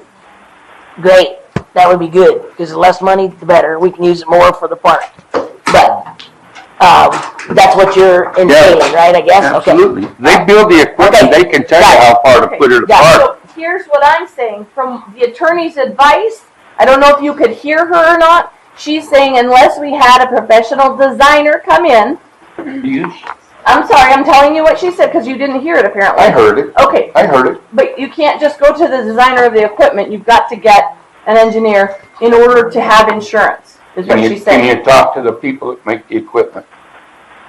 Okay, do they make that exception in the insurance policies? Okay, so now, let's go to, Phoenix Street is at the top, and that's where all the kids, little kids' toys are. Down at the bottom is where I suggested that we put a flat piece of cement with basketball hoops on each side, so that the kids at least could get off the streets, get off of the the pavement, and not run the risk of getting run over. So we're in agreement, you just don't realize that Phoenix Street is at the top of the picture and Prescott Street's at the bottom. Thank you. So, Mayor, my question is, on the skate park, does the council want the staff then to go find one of these professional firms that other communities in the state have used, and we'll probably have to go, it might even have to be through an RFQ, I don't know, and find these firms so that we can bring that back to the council, hire this firm so that then we can go to the next step of design and location and get this skate park moving. That's what it's going to take to make it happen. Does the council want us to continue our work on this so that we can bring that back ultimately to the council for a decision? Ms. Lance. Okay, as it was stated 2 weeks ago, we already established that we couldn't at this time make a full skate park because we have not enough land. That's why I brought up the question of doing at least a cement pad until we could figure something else out. That is and that's what I thought we all agreed upon that night, but apparently we weren't clear. Yeah, well, no, and actually I thought that the pad was going to be for a skate park. No, I stated that night, it's basketball hoops. It's not, we can't do anything, it's like, we can't do anything about them riding up and down here in our parking lot. But if they get hit, No, I understand. something's gonna happen. I understand. So we need to do something where the children can play. That way they can play basketball, they can ride their roller skates, they can ride their bikes, they can ride their skateboards if they choose. And this was all talked about 2 weeks ago. I don't understand why this is happening tonight again. That's the next item that you're talking about then. Okay, let's move So on. it sounds like you don't want us to further our investigation of a skate park. It'd be nice. We always want a skate park, but we're not gonna spend money on a firm. Can you find out what a firm costs? I'm waiting. Okay. As soon as the That council would be comes nice to come knocking, back and he's come, been standing at least patiently. with the price of what it's gonna cost to hire a firm for that design. Okay? You can do And I that. think that's acceptable before we decide to move forward. Just what's, look at our demographics and say, okay, you don't need a Prescott Valley skate park. You have X amount of room. We can minimize it into, like Terry said, 3,000 square feet. And, just work with what we have. With the expansion area down the road. Yeah, so, I mean, it's, Okay. it doesn't, I don't think it needs to be more complicated than it is. But, yeah, poor Steve, my back. Ms. Rogers. Or can somebody start looking at available parcels too, before we hire somebody? I mean, to me, that's backwards. Hire a designer before you even know what you have to what you have to work with. Can somebody see what parcels are available in the size range that was recommended in the, what it would take for, whatever it was, 8,000 to 1,800. You're getting direction from the council right now. Absolutely we can. Yep. Okay, so, There is a parcel right next door to that park, actually up off of Phoenix Street. Sorry. Right next to the park is a house that's fallen in. Yeah.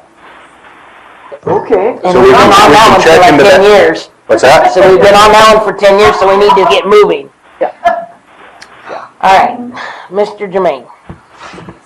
Steve Germain, Dewey Humboldt. So I just, this whole skate park thing. So, there's more than one insurance company. And what is wrong with paying more insurance for something that you think everything's going to be free? Is everybody listening? So Steve Germain owns two professional companies right now, Adobe Valley Relocating Service. I'm a real estate broker. I've been a broker for 20 years. I also own Germain Property Services. It's a professional company that fixes everything in a home from slab leaks to roofs. So I can go down to the Corporation Commission tomorrow and open up Steve Germain Skate Park Building Goddamn Company. Hallelujah, Jesus. And I don't have anybody who wants to work for my company that's a professional. I only want professionals coming. I need concrete people. I need electricians. Would you work for us? You run a backhoe company. Are you a professional, sir? I'm just asking. I know you don't have to answer the questions, but we have professionals. And if I have to open up a company and hire a whole bunch of professionals that I'm never going to pay, I'm going to build a skate park. Do I get an amen? Amen. Thank you. Mr. Germain, you would have to consult the owner. No, thank you. Mr. Germain, Yes, ma'am. if somebody else is going to own this and build it, that's fine. Then it's your liability for the children that will hurt themselves. Ma'am, I'm not And you're wrong. props. I'm just. You will not get commercial insurance, liability insurance, or homeowners insurance to cover such a facility. Thank you, Kay. All right, come on up, sir. Scott Inch, Dewey Humboldt, Blue Hills. So, anybody here skate? 52-year-old. I hit the skate parks regularly. So, when they're talking about design, we need designers. It's wonderful that you stepped up. Thank you. But we need designers to design this to make it safe for the kids. There's proper flows. if you take a look at Payson's skate park, it's a disaster. Kids can get hurt. It's ad hoc ramps that are built and put in. You need to have it designed. I have reached out to my colleagues and friends in the industry, and I have a builder that builds professional skate parks all across the country, just finished Anthem's edition. Also builds, he's building one in Parker right now. He's also built on the tribal lands. So he has been willing to come down and talk to the council if needed. So I'm willing to step up and help out wherever I can to get it done. Please give his name to the town manager so we can get some information. Absolutely. I've already primed him for it, so anything that you need from me, reach out. Let's get it done. Let's get it done for the kids and have it safe. Yep. You said Anthem is doing this? Anthem has just done a huge addition to where they had their roller rink set up. They just did a professional Olympic-based skate park for Olympic size, because now skateboarding is in the Olympics. It's a $2.4 billion industry in the United States alone. Yeah. Mr. Thomas, you need to mute your phone. Now, from my understanding, Anthem's not even incorporated. I'm talking to, I understand. So, if they're not incorporated. It'd have to be Maricopa County that's doing that. That's not, I'm just saying that I'm He's got a designer that's willing to talk to the town, we're gonna do it. Oh, okay. All right. So let's just be safe. Let's get it done for the kids. Let's get it done for Thank you, Scott. Going back to the basic slab that you put in there. So kids, we're basically putting in a basketball court, right? So you can put a curbing that goes around there. The kids can work on as it's integrated for the basketball to help them be safe, to keep the boards from running around into the streets. And the balls from rolling. And the balls from rolling around the streets, everybody's happy. So you can integrate that in very cheaply and have things safe. Thank you. Okay. All right, Ms. Brooks, you've had your hand up. Come on up. Can you move that arm now? Is it gone to sleep? Okay. Thank you, Mr. Mayor. Thank you, Council. I believe we've got a staff that's multi-talented and things. We could direct Bruce to start on our basketball flat piece or volleyball or whatever with our hoops. And we can go ahead and direct staff. And I think we had designated Miss Bigelow, but she can turn it over to our next legal counsel on acquiring property at these locations. And guess what? This one property is one of the properties that we were looking at one point. So anyway, I think with Lars here, we can finance, I bet Lars can help us finance.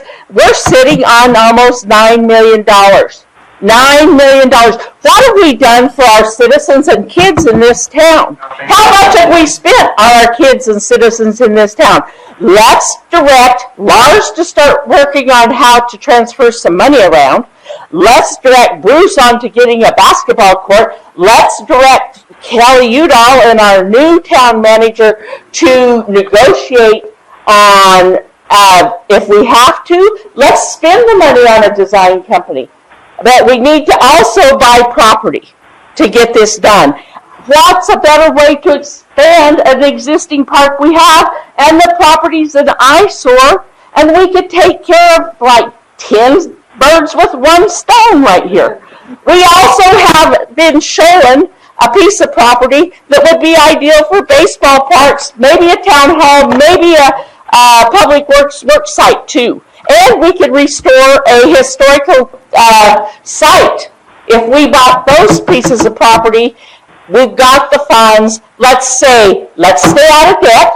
Let's decide to spend 50% or 60% of our funds, and let's do something for this town. Do you realize that they have enrolled over 10 ball teams, let alone soccer teams?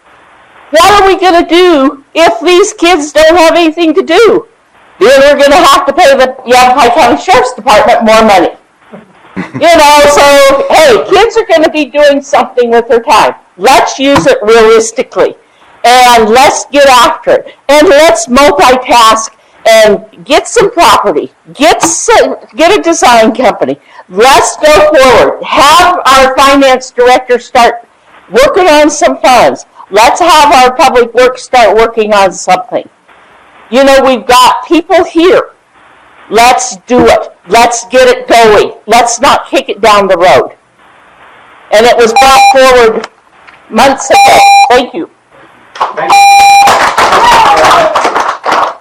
Mr. Chisholm. Thank you, Mayor and Council. Jason Chisholm, Town of Dewey Humboldt. I'm going to make this real short and sweet. This parcel 402-06077 right here is a condemned, dilapidated building falling down. I don't think it would take if we could acquire that piece of land, I don't think it would take Bruce and Public Works, but maybe 2 personnel about 2 hours to destroy that building and haul it off. Just saying. The one south of it where the citizens of this town have been decorating the old dilapidated movie props, per se, I've heard say. We could keep those, possibly if we could acquire that piece of land right here, possibly keep those, bring them safety up to par, maybe acquire 2 pieces of property and widen the park and have a public works facility. Okay. So I'm just throwing that out there. That's room. There are 2 pieces of property that I've been here a long time and I've never seen anything done with either one of those buildings. In fact, there was a guy that had a buzzard down here. Yep. That place John even said, the place looked like a dump for years. And he died, I guess, and moved everything on.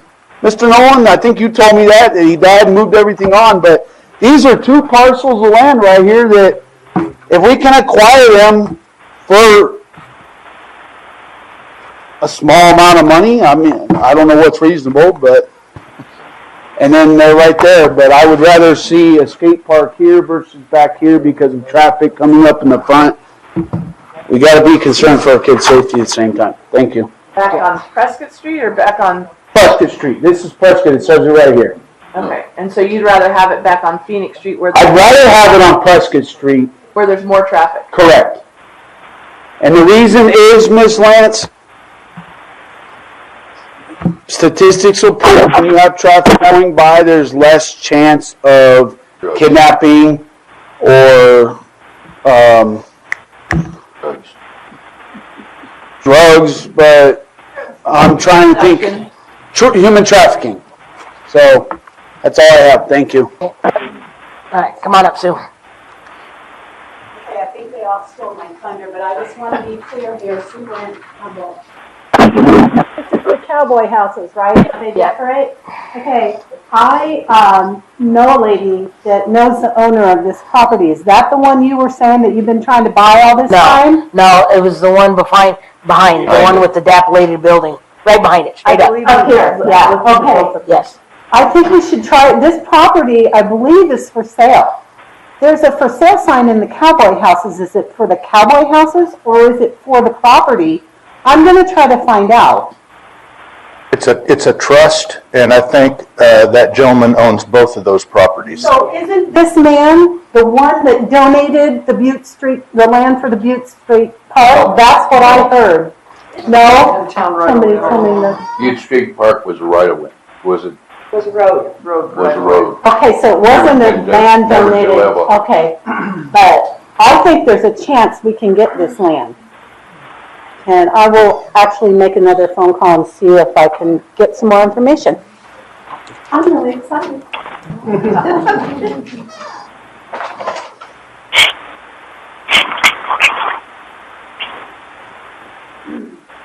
Ron Thibodeau, Dewey.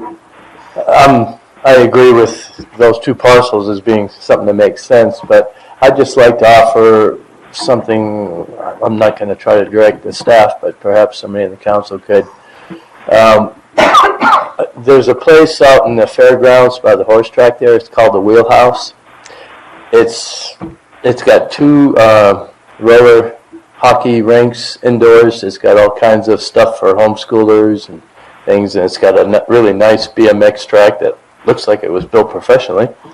But it was all done with volunteers and donations. It's not a government, I've said it before, I'm going to say it again, anytime you get the government involved, it's going to cost a whole lot more.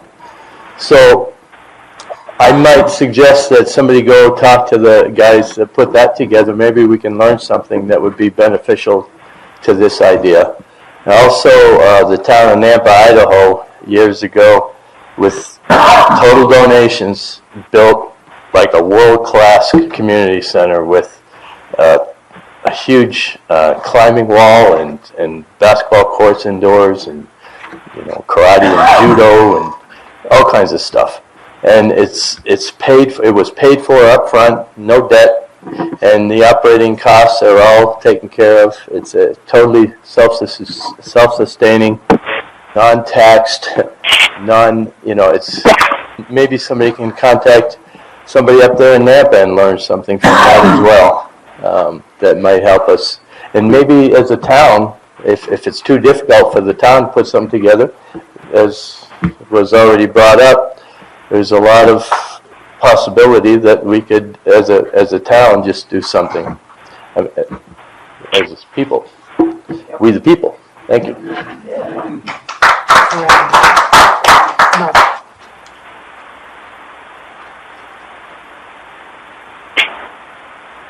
Lyndall Drake, Dewey Humboldt, and I agree with the gentleman that was just up here. I'm sorry, I suck with names. I already forgot. Please talk to us. Okay. Yeah. But the community really wants to come together and do this, and I think that's awesome. That's pretty rare.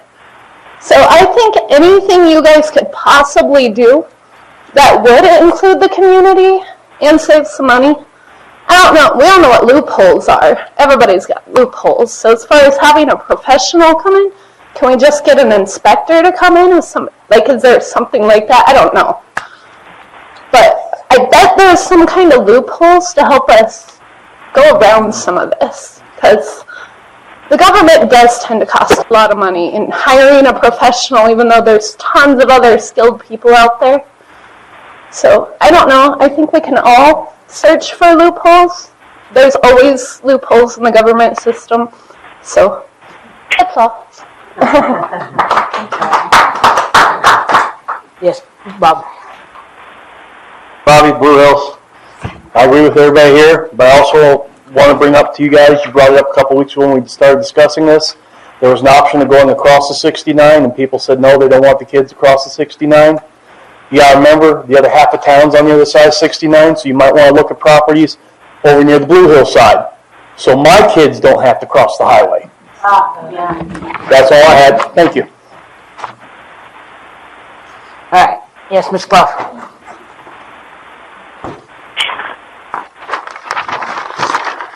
Dewey Humboldt. First of all, I'd like to thank Mayor Hughes for helping us talk about this and seeing him agreeing and enjoying this. Thank you. I don't appreciate other council members talking snotty to the residents when the mayor's supposed to be controlling this. However, has anybody thought of maybe one on each side that's smaller instead of a great big one?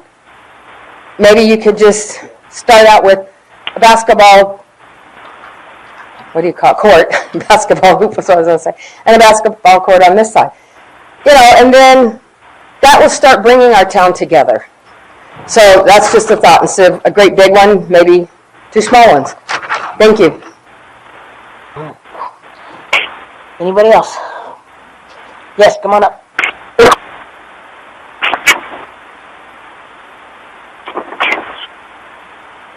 I'm Millette, Blue Hills. I think I want to talk about professional design, but nothing about professional built. So why can't you take a professional design built to their specs by volunteers? Because I haven't heard anybody, including Kay, say anything about professionally built. Not true. I said professionally designed and built. No, you didn't. Because that's what our insurance company. Here we go again. Thank you. All right. Anybody else? Mortimer. Gary Mortimer, Mayor Council. I appreciate all the comments. We talk about transparency in this town, and I don't know if this was a verbal conversation. I'll ask it as a question. Was this a verbal conversation with the insurance company or an email? And if it was an email, I think we need to post that so we can take a look at that email to see, does it say, because Stephen said, it says it right here, professionals. Then Stephen said skate park professionals. There's a big difference, whether it's a contracting company, which I know there's contractors in this room, or is it a skate park professional that has to do it? I'm not hearing any answers. Was it an email or a verbal conversation, and did it say skate park professionals, or does it say professionals? Ms. Bigelow. It was an email, and it's skate park professionals. Okay, so that email, in my opinion, that email should have been shared in this presentation, because that's not private information, confidential information. That should have been shared for public to take a look at, as well as the council. The council. I don't do that without the council's permission. Okay. That's not for me to decide. Ask for it from the council. I'll put it online to people. I didn't hear you, John. I'm sorry. I said we'll get it put out. Okay, I just wondered, to the councils, have you seen it? He sent one today.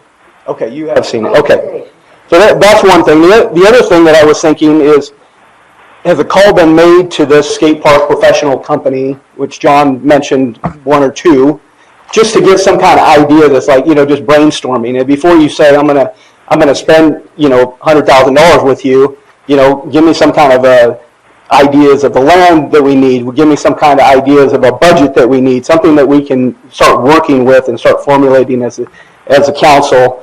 And you guys could be thinking about that. And I mean, that's a 10-minute conversation. I don't know. Has that conversation been taking place?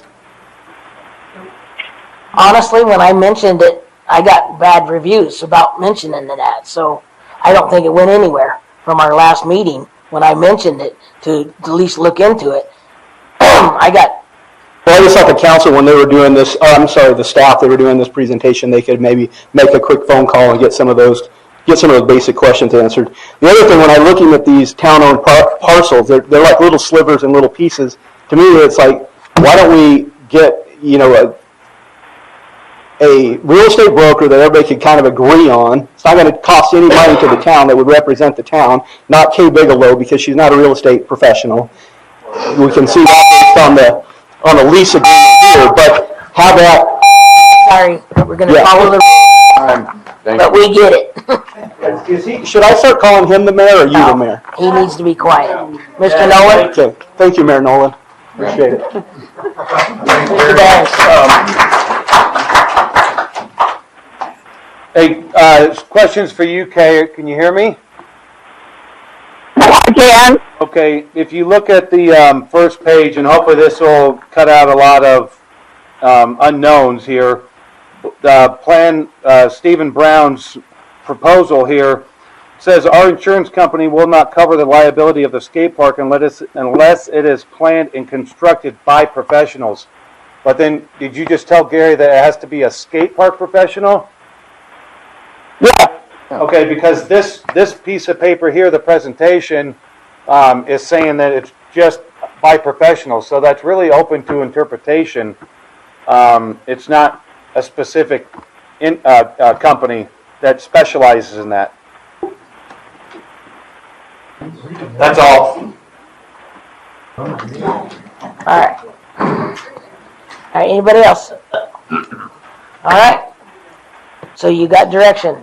Yeah, I'm going to continue our research on skate park. You're going to continue to research. You're going to look for properties. That's right. Get a cost analysis. Get a cost analysis on what it's going to be. Yep. And what else? I think that was... Yes, Miss Lance. You might get with Kay because it was, I don't know how to say this without, violating executive, but she would know a little more about those properties because we at one point had them on an agenda just within the last year or two, I think. Yeah, within the last 2 years. So when I questioned her, she said she didn't get good direction from the council on pursuing them. Okay. So we're all for it, as this council sitting here now. Okay? We'll, All right. we'll continue to work. Okay. No. All right. Now, moving on to 9C. Discussion and possible action on pouring a concrete slab for recreational purposes on town-owned property. Mr. Udall. Yes, Mayor and Council, this is the direction that I received from our last meeting to move forward and get some estimates on what it would cost to pour a concrete slab, and including elevations and everything else. So I've asked Bruce to give us a staff report on this item. Could you go back to the map of the park, please? Who's my? I probably should have been up here. Where's that microphone at? Does that thing even work? Does this work? Yep. Hey. Hang on. Well, we're back here at the park again. So what Public Works is looking at is taking these few little, what are they? Bugs? Toys. Riding. Moving these up front here, moving all this rubber up here around this area here, cutting into this slope here on the back side of, on the edge of, that's Phoenix Street, putting either gabion baskets or a concrete head wall back here, flattening this out, putting 46 yards of AB, 6 inches, and either number 3 or number 4 rebar at 12 or 18-inch grids. Got a basketball court. The only thing that's different here is, or we have a problem is this drainage that goes right through here. You'd have a nice square basketball court. It might be a half court, but it's something. Just to give our kids something to do. Why couldn't you put it in the bottom? Sir, you'll have to come up to the podium, please, so people at home can hear you. Ron Thibodeau, Dewey. So I'm glad to hear. Yeah. Why not in the bottom? Well, you have this here. Was that the pagoda? It's a park, yeah. Yeah. And you have some benches over here. You do have a drainage ditch over here, as you do right here as well. That goes down to this wash that runs right through here. So this is less to move here, and we have the room here. This is just a green fake grass. Right. There's room to put this here with the rubber, the shredded tires in that area as well. Would you have to do much grading on the bottom portion? No. No. So kind of a wash. One way you got to move a building, the other way you got to move some dirt. Right. Dirt's a lot easier than building. It is. Thank you. Bruce? Miss Lance? Do you have an estimate, like a low and high estimate on this? Concrete's going to be around anywhere 32, 34 yards. And probably use, I'm sorry? In a dollar amount for everybody to... Anywhere from $35,000 to $4,000. Okay, thank you. Concrete, 4,000 pound is right now at APNS is $135. And $4,300. Okay. There, did you have your... Yeah, what size of pad did you... I measured out safely, 38 in width up here. This is 75 right here, 48 right here. And this tapers off to a 35 and a 15 if you was to make a flat surface for skating. So 35 by 48? By 72. Well, 72 goes all the way down, but the 72 goes into the drainage, right? 75 comes down to here. Your 48 ends right here. Okay. And well, I guess I wasn't sure of the size of it, so I figured it was gonna be kind of a smaller piece, but it looks like it's gonna take up a good chunk of that. It will that take up a area good chunk of it. available. So is it possible to, go from 6 inches to 4 inches and take that extra 2 inches and put a nice little curbing around the outside? Because, I mean, what's the 6 inches for at 4,000 PSI? If it's just like a basketball hoop, is it? Our weather. We got extreme weather here. We got really cold weather and we got really hot weather. And 4,000 pounds will hold together a lot better than 35 or 3,000. Okay, but if you keep the 4,000, which I agree with you on that, and you took it from 6 inches to 4 inches, and then. I'm sorry, I meant 6 inches of AB, 4 inches of concrete. Oh. Okay, okay. Okay, I got you. It'd be more than 34 yards of concrete. Yeah, yeah. Quick. Open for questions? Council's all done? Just for now? Okay, yes. Cool. Quick question, Bobby Dodd. You guys want to go with 4,000 PSI. State standard for sidewalks, ADA ramps, 2,500 PSIs. But what the trick is to get around that is you entrain air into it. Yes. I want to make sure you guys are putting in concrete. If you're not going state spec, they're just going to ship you Portland concrete. You need to specifically say you want entrained air in there, and you can safely do it at 2,500 PSIs. Food for thought, a little bit cheaper on the price per yard.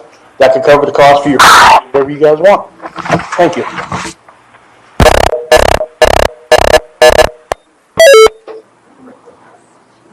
Okay. All right. Mr. Chisholm. Jason Chisholm, Town Dewey Humboldt. I just have a question for Bruce. You said a 35 by 48 slab? 38 width. That puts you on the inside of this drainage ditch here. There's a small swale right here, and then you have riprap right here. How long? Of the rip. The slab, concrete dimensions. 48. So 38 times 48. Hey, are we in a math test? No. I'm okay. Oh, Jesus Christ. Hey, Jerry, it's enough. Not a prayer? You didn't say amen yet. Yeah.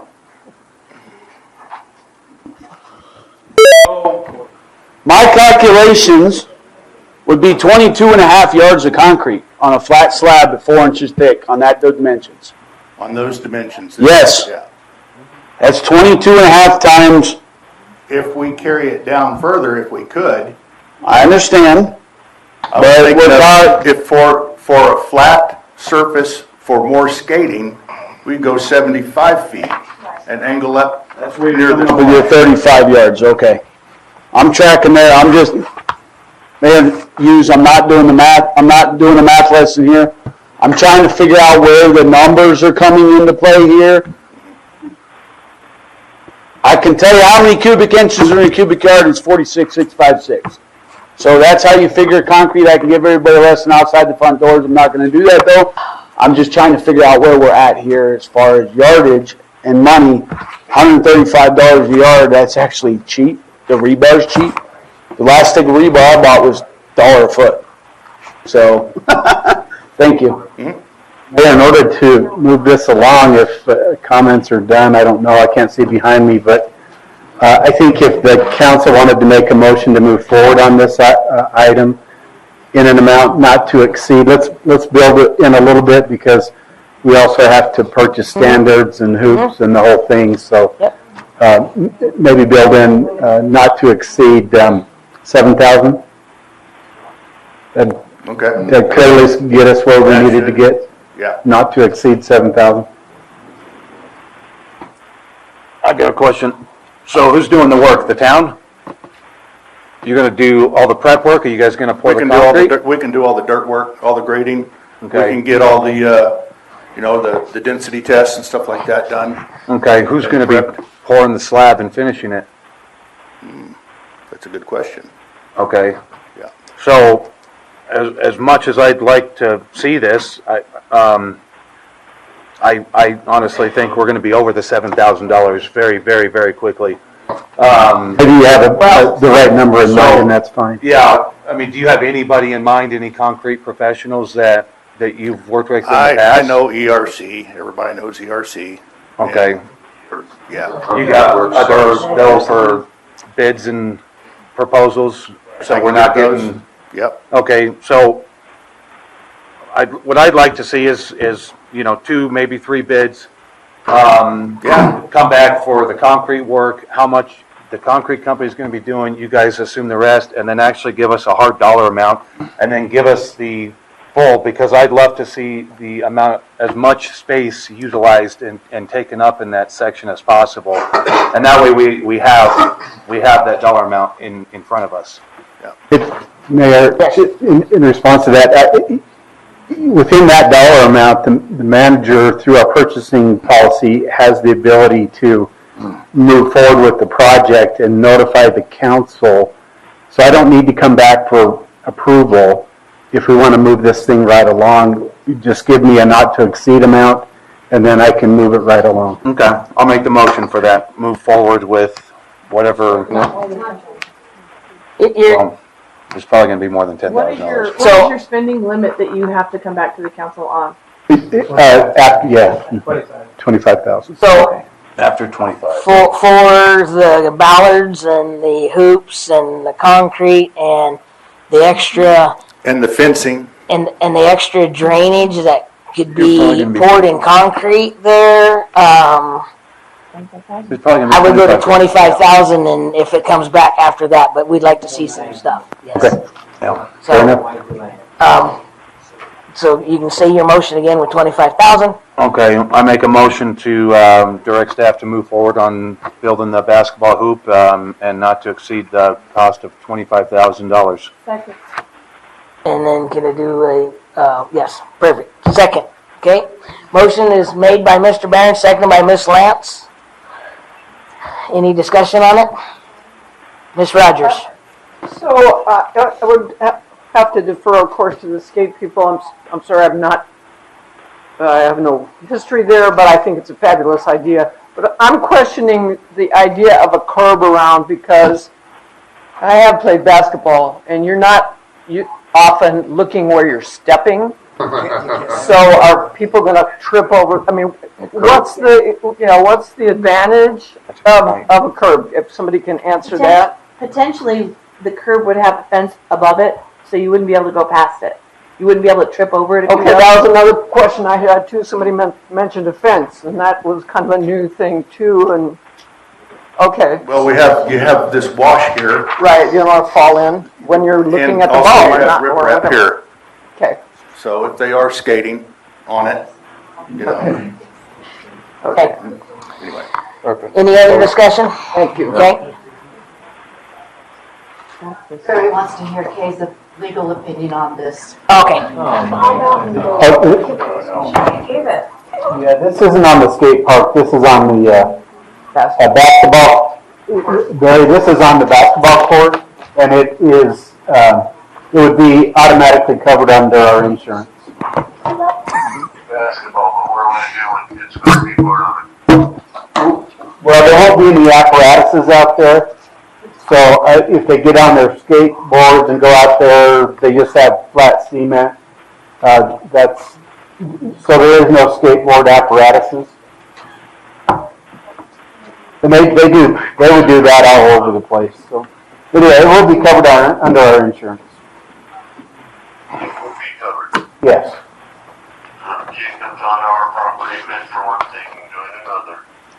That- Well, that happens all over. You know, these concrete pads, they're used for all kinds of things. So the answer is yes. It's the apparatuses, the skateboard apparatuses, that changes the equation.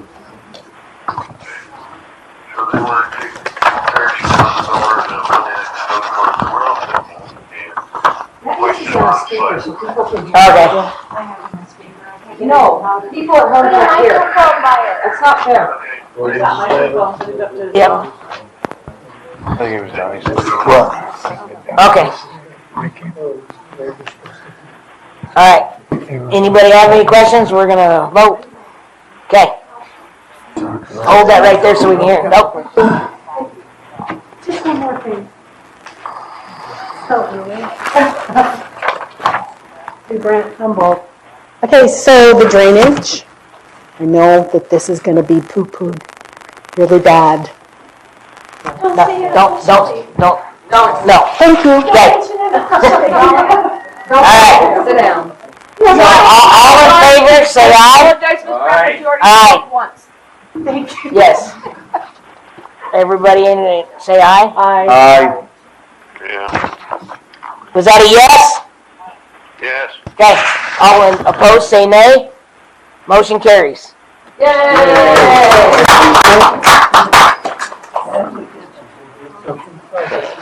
9D, discussion and possible action on purchasing an AED machine for use at Town Hall.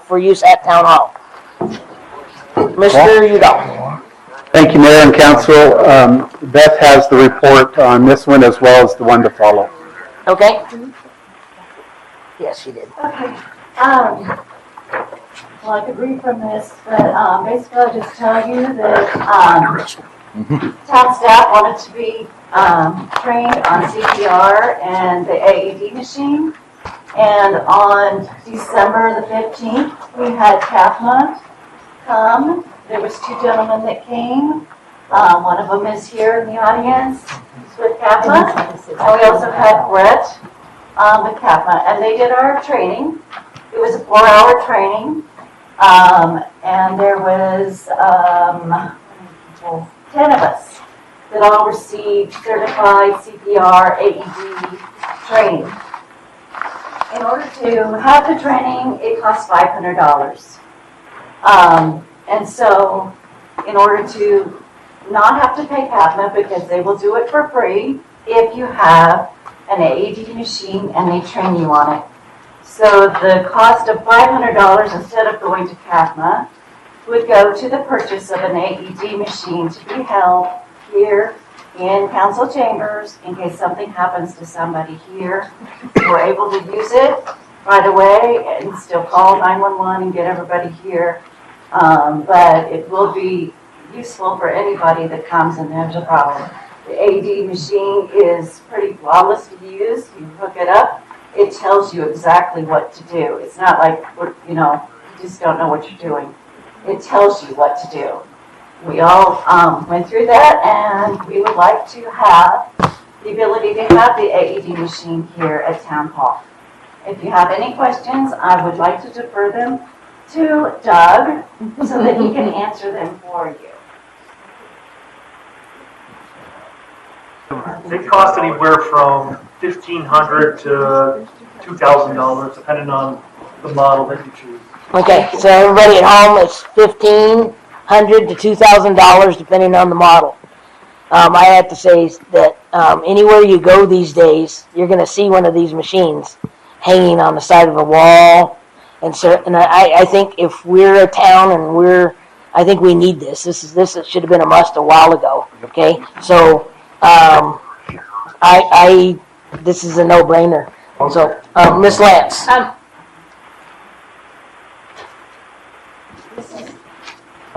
I know, but I have a question first. Are you talking to us, Mr. Thomas? Yes, he's listening to what I just said, and he's good with it. Okay. I have a question, because I love the idea, because we, in this day and age, especially with what's going on in our world with some things, it would be a good idea. But I thought, and my memory is blurry, a year, maybe 2 years ago, didn't the court apply for a grant or something for something like this? The court does not have anything. I asked, and we looked all over to see if there was anything here. We do not have an AED machine. Okay, so it just, again, got sucked down that black hole. Thank you. I'll make a motion to pay no more than $2,500 for an AED machine. Are you guys tax exempt? Do you know? No. If you're not, then add the tax, So, yeah, whatever. okay, so like no more than $3,000. I amend my motion. Okay. Mr. Thomas seconded that motion. So, is there any discussion from the council? All right. How about from the audience? Seeing none? All in favor? Oh, sorry, Mr. Nod. Quick question, can you buy two and put one in the library and get them certified? And if you don't want to spend the $3,000, here's them here for $755 for blemished and recertified. Get a scratch side and you get two of them, get one at the library, one here or somewhere else besides town hall. If we're going to do it, you might as well do it right. Same thing with Norcan, if you guys are doing that, I saw that here in the library. Just a thought. If we're going to do it, let's do it right now. Just to address that Narcan stuff, right now, I have questions into the state about that. It's for EMS providers only that we can. That might be different. Yeah, I just saw something. And that'll have to actually fall under the library side of it, so that would have to come back to another. Thank you. Okay. All right, so all in favor say aye. Aye. Aye. All opposed say nay. Motion carries full. All right. 9E, discuss some possible action on the ability to have naloxone available at town hall. Miss Evans. Yes. Wait. So this was an additional thing that we learned when we went through the training, was we talked about overdose. So I can just shut that one down right now. Come on up here because people at home would like to be able to see you and then hear. So thank you. Do you want this back? Yeah, you just wait. Yeah. Just drop it. We were talking about the Leave Behind Narcan program, which is something that CAFMA is doing. So if an EMS responder goes to a call and we notice that there's a possibility of any kind of opioid abuse going on, we can leave a kit, it's a Leave Behind Narcan kit. We'll leave that with the people on the scene. I think you guys were kind of interested in that. I did email the state and the medical director for the state asking whether or not we could place one of those kits with your AED. They have not responded to my email yet. I will notify you when they respond, because she will. She's very good about that. But right now, it's really an EMS provider function, not a town function at this point. So the AED stuff will be separate, and if it changes, we'll let you know. Okay. So we'll table this one and move forward at a later date. All right. 9F, discuss some possible action on approving hiring an additional full-time equivalent. Mr. Udall. Mayor and Council, at our last council meeting, there was a action taken by the council to have the staff go to a schedule where the office would be open 5 days a week. Councilmember Barron asked us to look at the additional resources that this might require, and so we have done that, and we are before the council to ask for an additional 1 FTE. My understanding is back when the town was on a 5-day work week, we actually had an additional 1 FTE, and somewhere along the way that one got lost, just wasn't replaced. And so this would put us back on par with where we were when we were on a 5-day-a-week open office. This would be an entry-level person that would be out front handling the phones and learning about the other aspects of the office. The thought then would be to promote Chelsea to become a deputy town clerk that would be a backup for Beth and for the whole office, for every department in the office, which would also be beneficial to Public Works for some staff there and building and the whole thing. So it would be beneficial to us all the way around for this additional 1 FTE. You see the cost there for the rest of the fiscal year, which would be $15,518 for both the 1 FTE as well as for the promotion. So that is before the council for your consideration. All right. Thank you, Mr. Udall. Ms. Lance. Have we gone to 5 days a week yet? No, not. We're still trying to sort out the schedule. So at this point, I'm agreeing with it because clearly we don't have enough staff to to get the job done, because it's not getting done. We're having to hire out minutes and all that kind of stuff. But I do think that I would prefer that we wait for a new manager and they hire the employee. Just my. Ms. Rogers? I had the question of what is, if people are working 4 hours or, 4 days or 5 days a week, but they're still working 40 hours. So I'm not clear on why this suddenly changing to 5 days a week is going to bring the need for more people. Not to say that, we don't need them or anything, because it kind of seems to be related to the fact that now it's going to be 5 days instead of 4 days, and it's still 40 hours a week. Yeah. Part A. Part B, what does equivalent mean? Full-time equivalent. Do they Good work question. 40 hours or do they not? Yeah, FTE is basically a 40-hour-a-week person. That's the way that it'll be budgeted. The answer to your question is that yes, in order for us to have at least 2 clerks here in the office, and that's really for safety purposes as well as good customer service purposes, to have that type of 2 deep coverage every 8 to 5 days a week, because you have now a lunch hour that needs to be taken. We need coverage for that. You have sick, you have vacation, other things that occur where it'd be good to have another person to fill in those gaps so that we always have 2 deep, for our clerks here. And so were there times in the 4-day weeks where there wasn't that kind of coverage, or I'm not? The 4 days a week we were able to work it out pretty well because of not having that Friday to fill. So there was a difference in the way that things are scheduled, and and they work through their lunch period with the 410s. All right, thank you. All right, Mr. Barnes.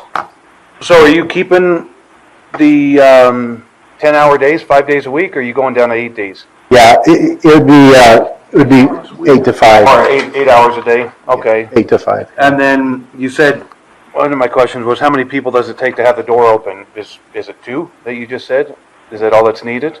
Yeah, that's the minimum that you would want is 2. So we have... And we'll have other people floating in and out because we have other part-time employees, but their schedules are mixed, and so... That's what I was going to ask. So you have Beth, Chelsea, and then Patty floats, right? Yeah, right. Patty's part-time, and so she, yeah. Is there any other staff that is in the office that comes in and out part-time, or, because I know sometimes, Don's been here late, is he considered that second individual there for safety purposes, or? Well, Don could be here as well as Bruce could be here, or Stephen as well is here one day a week.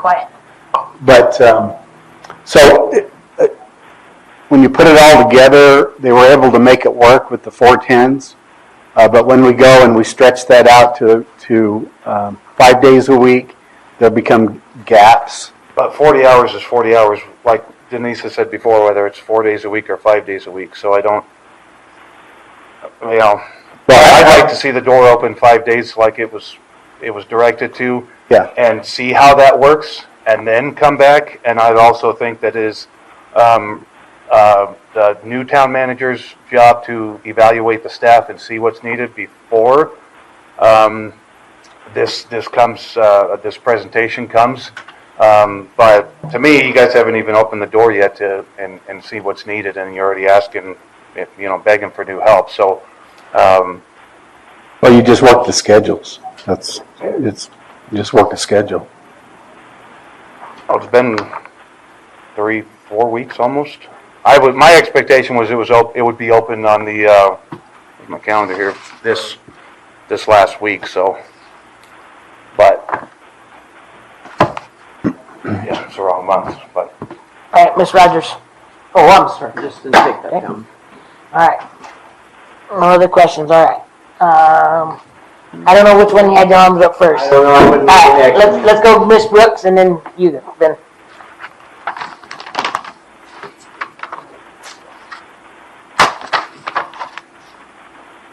you, Mr. Mayor. Thank you, Council. I agree with Ms. Rogers and Mr. Barron. I do believe that we should wait for our new town manager to evaluate his staff, evaluate their time, maybe look at their productivity. There's different ways to do this.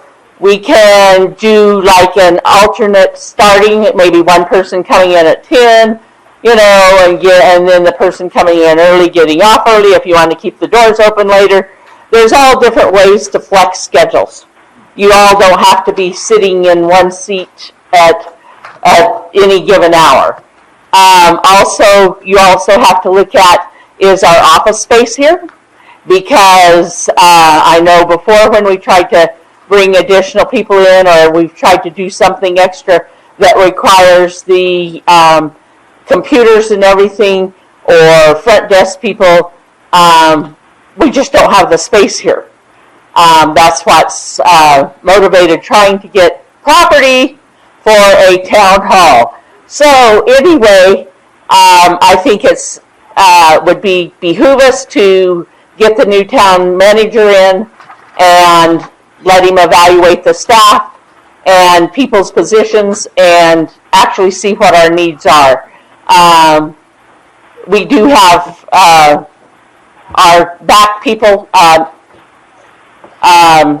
Mr. Smith, Mr. Brown, Mr. Roberts, since he's got his helper, which I didn't know if he got retired or we were going slowly with the contract person, but I think let the new town manager pick and work on his own staff. Thank you very much.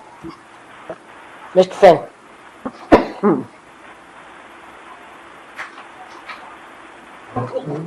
Matthew Finn, Dewey Humboldt.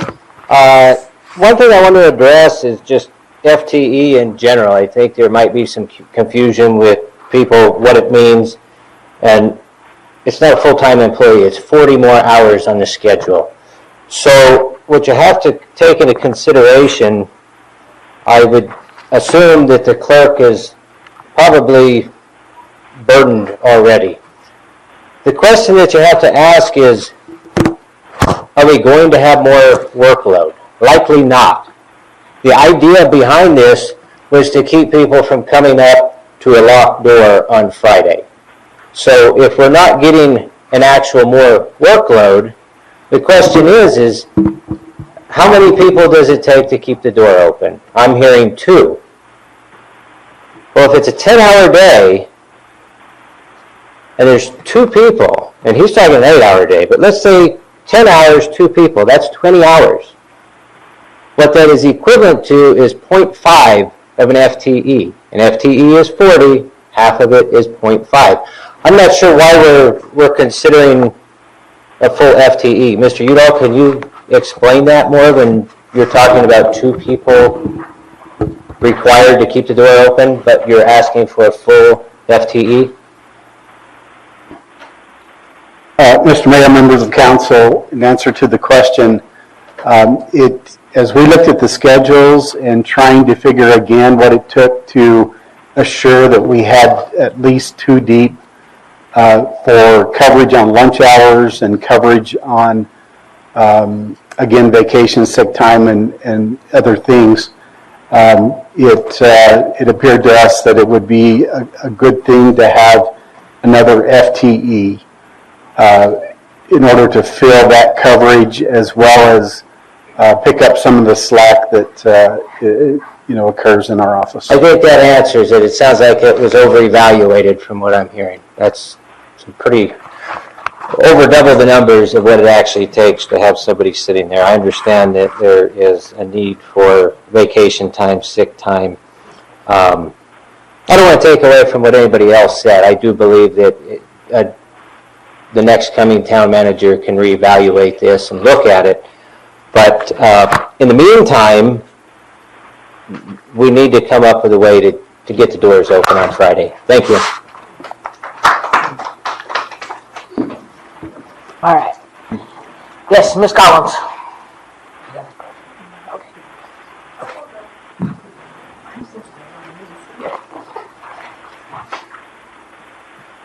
We do have currently on the books a flex time schedule, administrative regulation of some sort that predates the whole COVID plague thing, and it was enforced for back when the offices were open 5 days a week. And I think I agree with everyone else. This should be the decision of the new town manager, and that person should be figuring out what's needed. Thank you. All right. Yes, Mr. Nod. Just trying to remember, if I recollect back in the last meeting we were discussing all this, or when we were, I thought it was also considered possibly for maintenance too, to possibly split up the crew, because you'd have minimal coverage on Mondays and Fridays to put out fires and take care of what needs to be done for the weekend. You have your crew working full force Tuesday, Wednesday, Thursday. That way there's coverage on Fridays for maintenance also, like during the storms on Fridays when roads wash out and there's nobody to contact. Well, it'd be nice to call town, but then again, you might want somebody on call or on staff on time for maintenance, so you're not paying overtime. That's what I seem to remember it was stated in the meeting, because I think I remember this guy talking about that. I don't see that being mentioned, and it was mentioned in the meeting in the notes. Thank you. All right. Yes, Ms. Clough.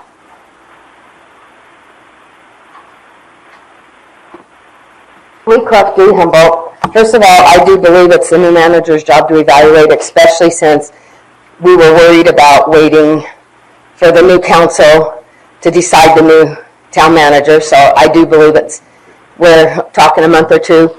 So I believe that. The next question, can anybody answer who is the person we are down? Because I've gone back over and over and over for days, and I cannot find the name of the person or the position that we're down.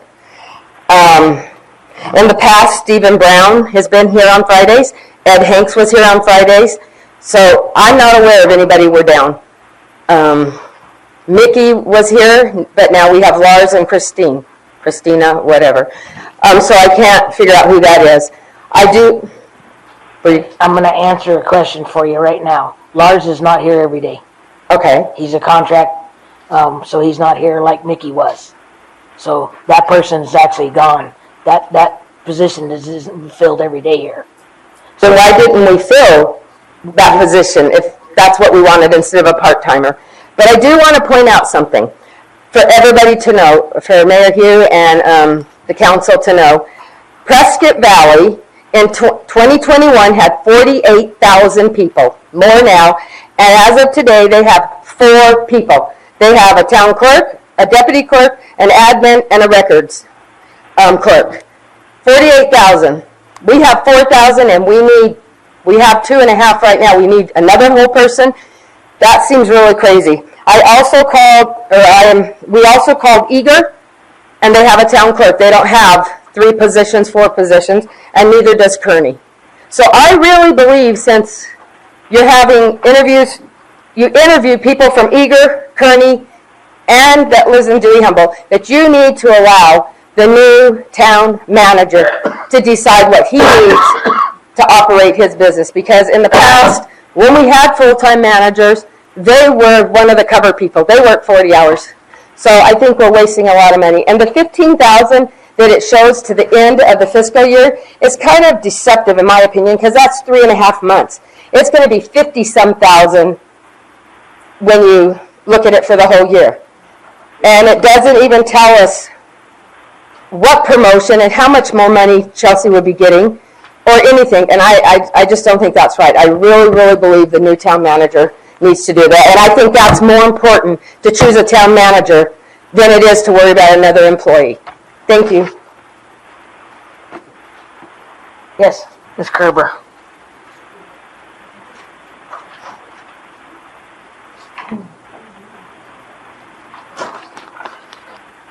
Judy Kerber Dewey. I don't mean to get in the middle of the fray of all of this, but I spoke this morning when I was, let me start all over. When I read that some people were thinking that we needed less people in the office because Prescott Valley did not have that many people. I spoke with the Human Resources Manager, Miss Jamie Buckman. She told me that there were 16 plus admins that worked in the various departments for the town of Prescott Valley, and gave me the breakdown that of each of those, if anyone is interested. I don't believe that it's a fair assessment that we compare our two to their four. I believe that that's inaccurate. Thank you. Anybody else? Yes, come on up, Miss Bagwell.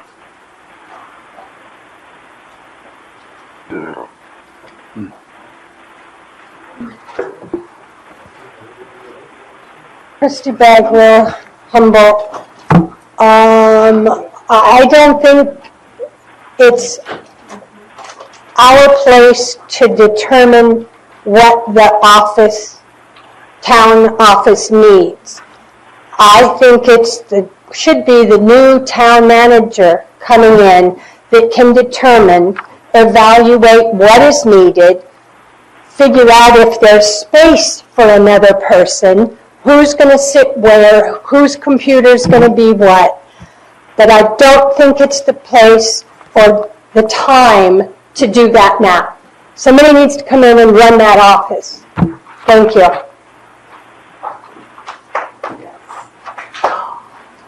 All right, anybody else? All right, Miss Lance. I have a question, and I don't know how, maybe Kay would have to say, or maybe Kelly, you know. When it comes to town duties and stuff, where do we sit, and is there a code or something that says we can't utilize volunteers? No, you can't. No, you can utilize volunteers. It depends on the type of work. For example, if they're police departments oftentimes use volunteers, but only in certain areas of the police department. Well, we don't have a police department. Not that many forms of things that we do here are classified. So I think volunteers would be fine. Because I've been approached by certain community members saying that they have offered to come in on Fridays and do our minutes. That would save us money because we're currently paying someone else to do the job because Beth can't get to them. I have no problem with volunteers coming in to help. We can cover those under workers' comp insurance. And would that be something that would be a second body here until we got a manager that could to evaluate everything? Sure. Absolutely. Thank you. Right. Okay, so that was discussion. All right. So move on to 9G.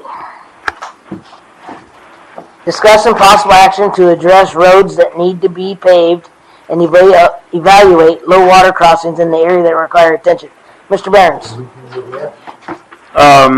So we did touch on this last time you were here, Bruce, and you said Glendum is going to get some AB and everything on there. Yeah. It's not scheduled to be paved or chip sealed or anything. The end of Glendon, as it drops down, I think we might need an engineer on that. We've got some big gashes along the side of the road.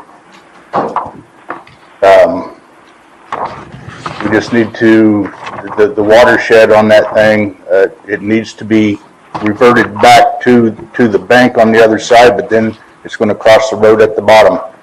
So. Yeah, I know that, I mean, it's been discussed multiple times here and brought up that it is problematic, and I know of one instance where a water truck had fallen the last storm and a tow truck came out, and it was, sounded like a disaster. So I wanted to make sure that it was still on the schedule to be addressed and taken care of, and then, I don't know how often you guys get out there and clean the ditches or how often somebody else is hired to get out there and do it, but is that part of the plan to go out there and get those culverts cleaned out to at least help get some of the flow water going through? Yeah. Okay.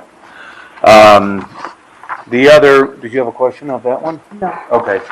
So I got 4 low water crossings that I wanted to discuss with you. On the one, Unfortunately, I probably get told, but these pictures, you remember this,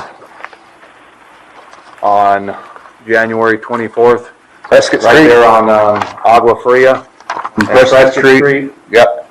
So I had this Carfin for a while actually, and it's a problem every single time it rains. The monsoons come, the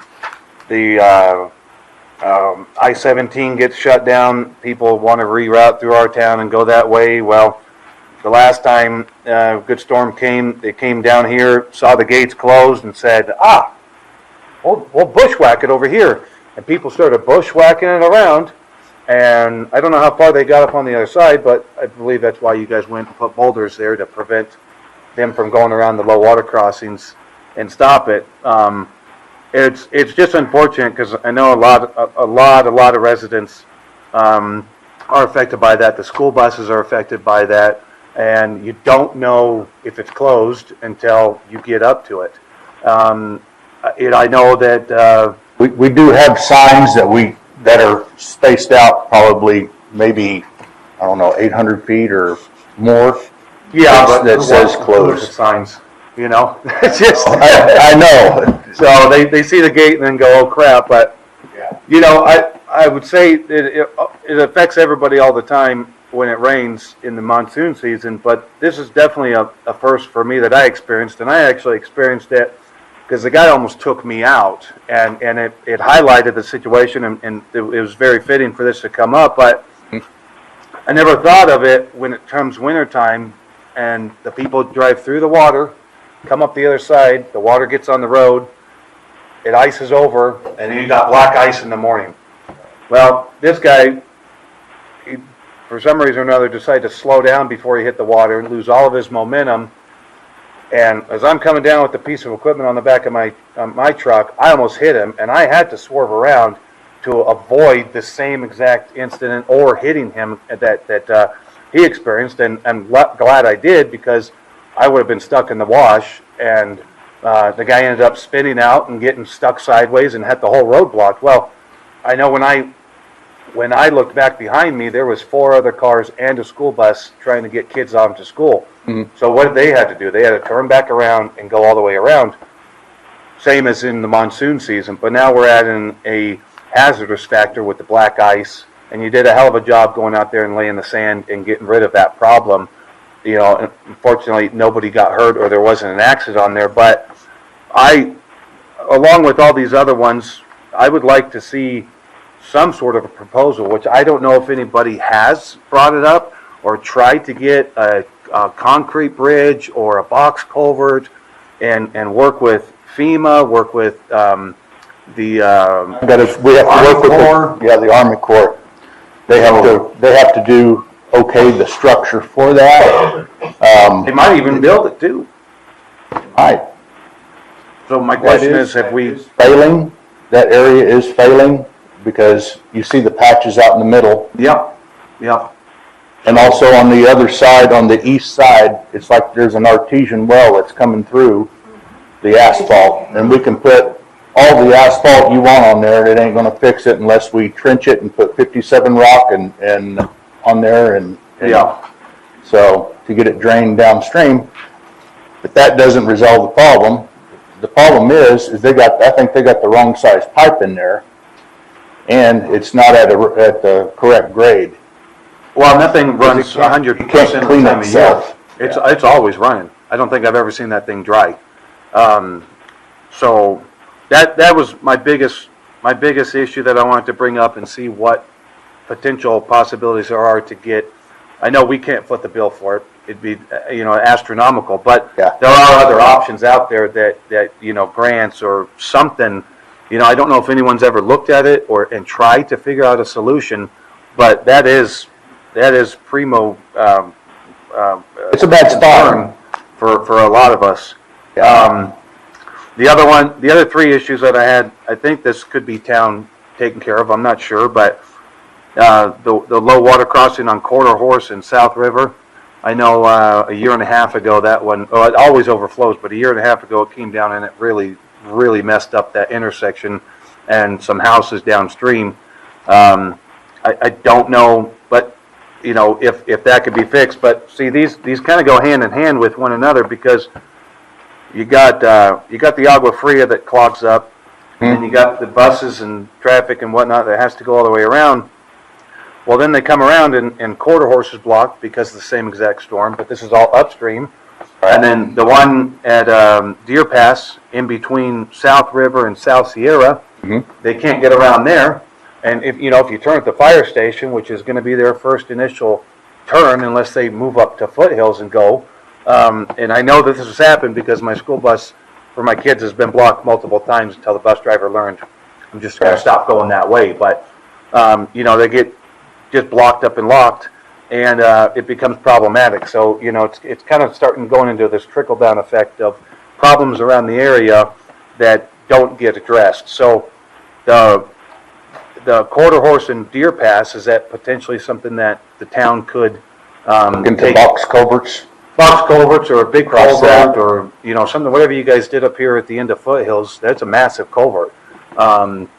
Is there something that could be a big culvert placed in these few areas that could handle the water flow and allow traffic, to pass through it in a safe manner, and not have to shut roads down? Or because I know those don't have signs, and those don't have gates or anything. So it's really it's quite unknown of how deep that water is. And the last thing we want is for somebody to cross it and it sweeps them away. Yeah. And now you got a bigger problem on hand. And then the last one was the one at Old Black Canyon and Ed Sands Trail. I know that one seems a little wide. It's right by the just past the fire, or the water station. I don't know what's possible there, but is there a solution that the town can address to make that road a little bit safer? Because on Ed Sand Trail, it's right there at Ed Sands. Yeah. That piece right there, that pole, that power pole, right past the Humboldt water, that is the end of the town right away. We're entering property. So right before the. I'm sorry, I'm going to pull this up just to get an idea on Google Maps.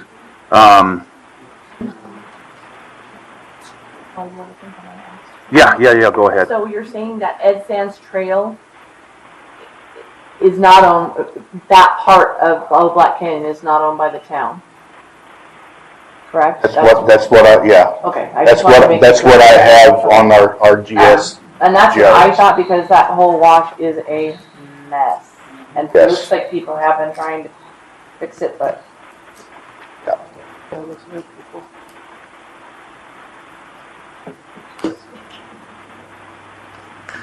So the power pole right before the water station. That's what you're saying? On the north side. Right after, okay. Yeah, okay. All right, so scratch that one then. So is that something, and I don't know if this needs a motion or directive or how this works, but I would like to get some sort of, comprehensive study or go out and ask the questions, do some, legwork and find out what options are available for the Agua Fria and that low water crossing to get that fixed. If, there's grants that can be, helped out, whether it's this town manager, the new town manager, that'd be in their department too, to find out and, to talk to the Army Corps of Engineers, see if they could design it. Yavapai County Flood Control, I don't know if they can spit some money into it. I think between getting a collaboration of a lot of resources, that problem can be fixed at a minimal cost and impact to the residents. And then those other two is if that's something that the town can take on themselves in the Public Works Department to try and fix, get a permanent fix on those two issues. Okay. A lot of this, some of this has to deal with sediment, like the Quarter Horse, and also Rancho. These areas, these property owners are not maintaining these washes. They're responsible for these washes. And if something happens further downstream because they're not maintaining it, well, they're going to be probably held liable for the damage done that's downstream.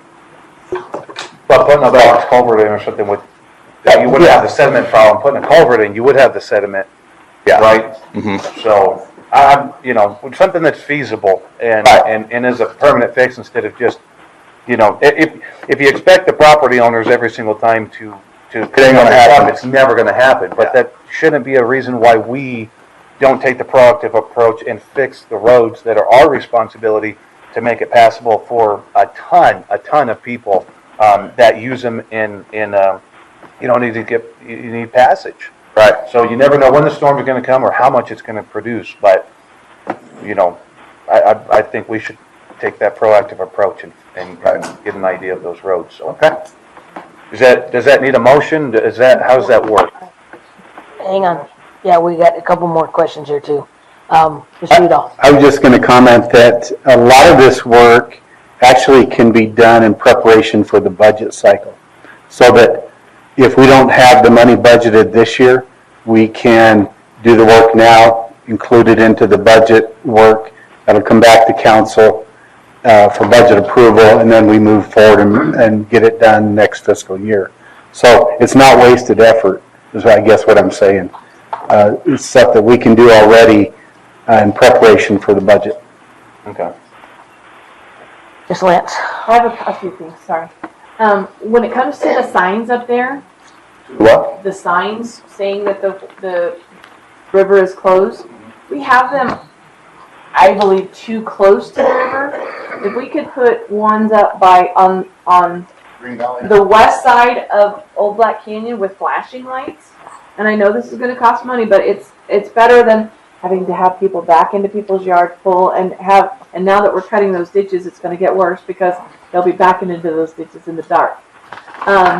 So if we could back that one up onto the west side of Black Canyon, and then on the east side, we'd have to add another one, put one on Green Valley? Yeah, Green Valley. With the flashing, and then put the other sign that's here up on the east side of Green Valley, so that everybody coming gets to see it before they're already on top of the sign. And I agree, people don't always look at the signs, but hopefully the flashing lights ones would at least get a glance, and that way they can turn left onto Old Black Canyon and go around.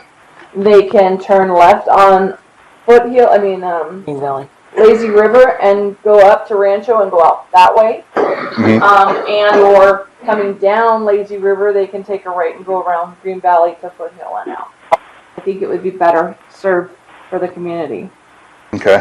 Secondly, we were talking about low water crossings and all that good stuff in Rancho Place.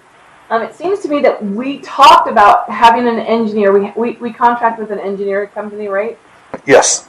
So I'm adding up all the things that we've been talking about tonight and past times. I mean, back in the early part of January or September, somewhere when we had that little meeting here, we talked about bringing out the engineer and getting some quotes and their directive on how to correct Rancho Place.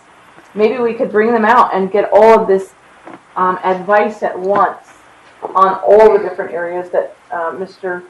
Barron was talking about. Thirdly, I just have a question. In the bottom of the Agua Fria, how many culverts are there down there? And it seems to me only 2 or 3 are working, correct?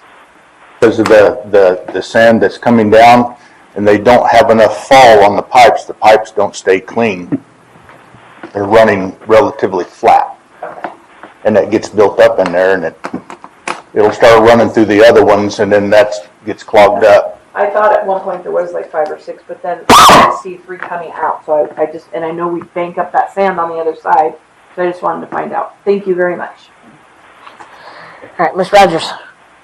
Well, the questions or comments that I had was it would be really helpful, well, to me, and hopefully I wouldn't be the only one, if there was a map that we could see that maybe it could just be, loaded in your memory or whatever in your computer that you could flash up on there. So when we're talking about these different roads in different places or different low water crossings, because we don't, well, okay, I'll speak only for myself. I don't know exactly where all of these places are. Many of them, most of them, like, I do, but some of them are like, I don't know where that is.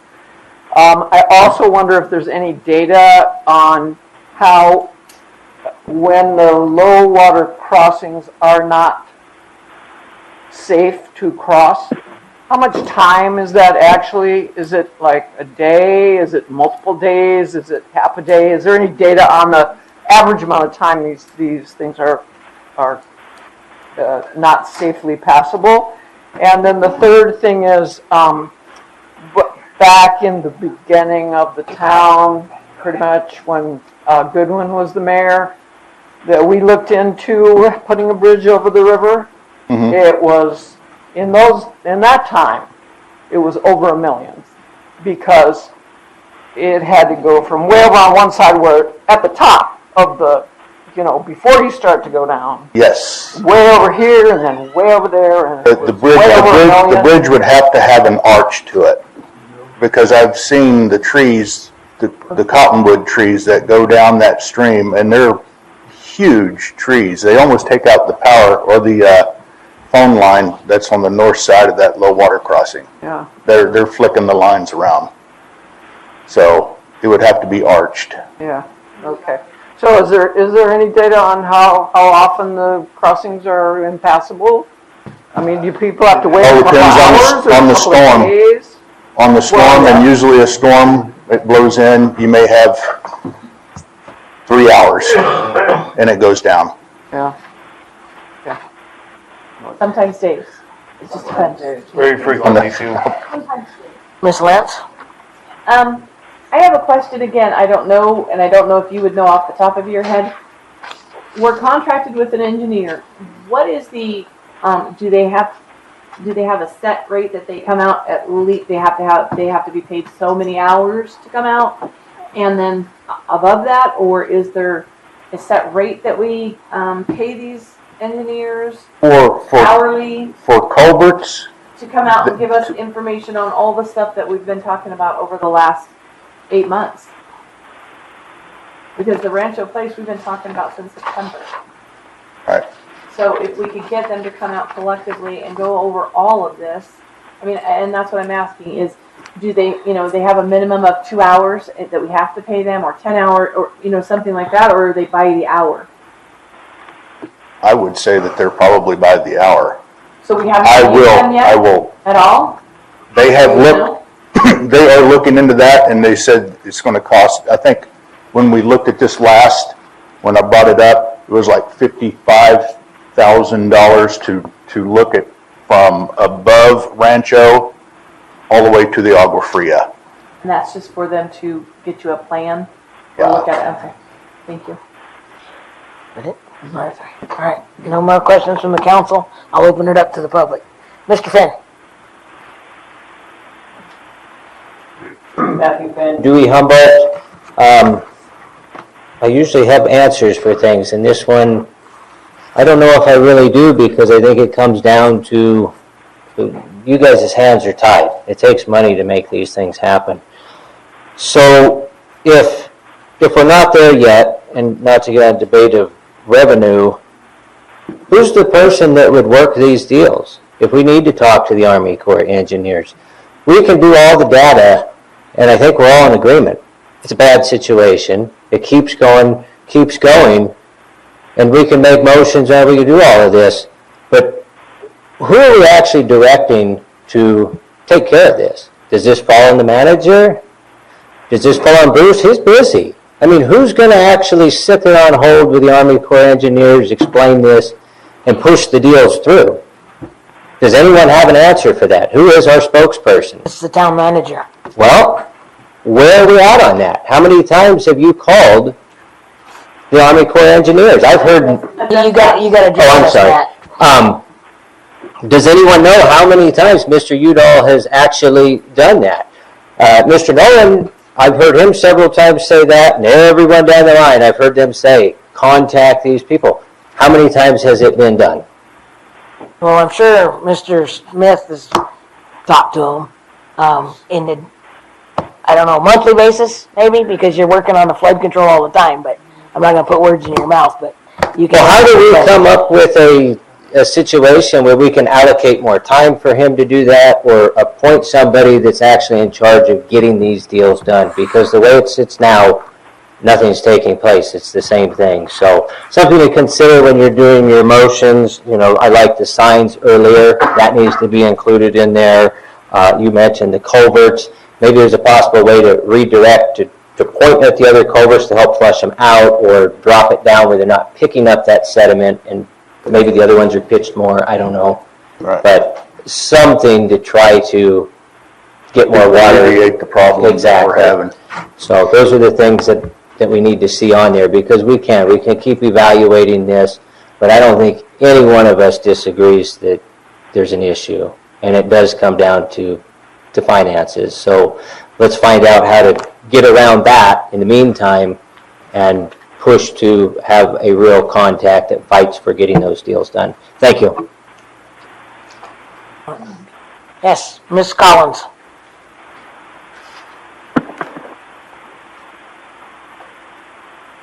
This is just a reminder, Denise Rogers talked about this, the Paris study was done in 2008. It's got the stuff in there about the river crossing for the Alafria.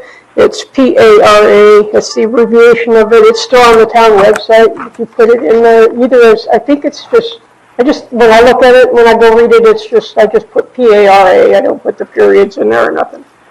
All right. Ms. Clough.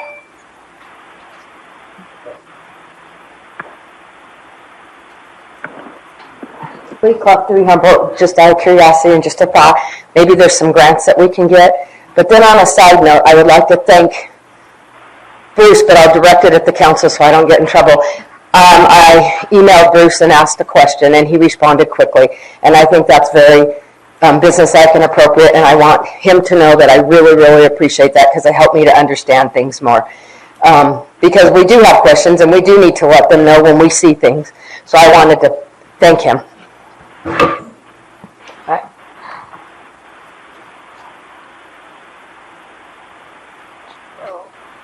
Ron Thibodeau, Dewey. This is more mundane than spending millions of dollars on bridge, but business hours are generally in daylight hours, and I'm at the age where my night vision stinks.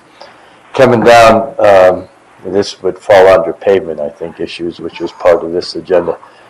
Coming down Henderson tonight for the meeting, probably had 10, 12 cars coming the other direction, and I noticed the striping is almost gone, and it's hard to see where the road is in the dark. So I don't know if that gets contracted or what the scheduling is on that, but definitely needed. Okay. Thank you. Much noted to the Public Works Director already. Yeah. Well, is that off topic? Nope. Okay. I have a question for Bruce. On that topic, do we stripe all of the roads? Because I don't think that Lazy River has anything on Prescott Street, down by the river and up, as far as striping and stuff. Do we do? I mean, They were striped. They just get wiped out over time. And I remember we used to have reflectors, and when we re-chip sealed. those are for the striping when they chip seal. Uh-huh. Those are put out so they can do their alignment with the stripes. Thank you. They're not really reflectors, but they do stand out. All right, Mr. Nod. Thank you. Bobby Blue Hills. Speaking of striping, you know, if we probably go a little bit thicker on the mill for the application rate, and you add glass beads, and we could probably get them real cheap, because you can get the stuff that's sub-state that the state disapproves, because it actually runs through a fancy machine to make sure it's got enough clarity and reflective power. You can buy their seconds on pennies, and just put that on top of the paint that you spray so it pops at night and there's reflectivity, especially during the rain, because any one of our roads that have been striped haven't been striped in over a year, and you can't see them, and when it rains, you don't see them. It's just like the state. The state has horrible striping. I work for that company, and I tell them all the time. Glass beads would go a long way in a small town, and it's pennies as opposed to even the price of paint, because it's in the machine already. All I gotta do is flip a switch. Something to think about. Add glass beads to your striping. All right. Anybody else? All right. Mr. Barron? I guess I'll make a motion to direct staff to look into possible options on a permanent fix on the Agua Fria low water crossing, and also on the other 2 low water crossings that I addressed today, but I don't know, there's others in the area that are problematic. I don't necessarily know if they're on highly traveled streets as those 2 are utilized, but and then also the striping, look at the striping issues throughout town and see which areas are in dire need of them. With the striping, I think when Karen was up here, she mentioned something about Main Street, striping Main Street. This was last year sometime.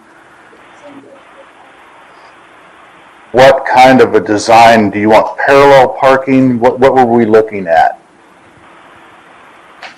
This is off agenda. We can't talk about this tonight. No, it's not. It's dealing with asphalt.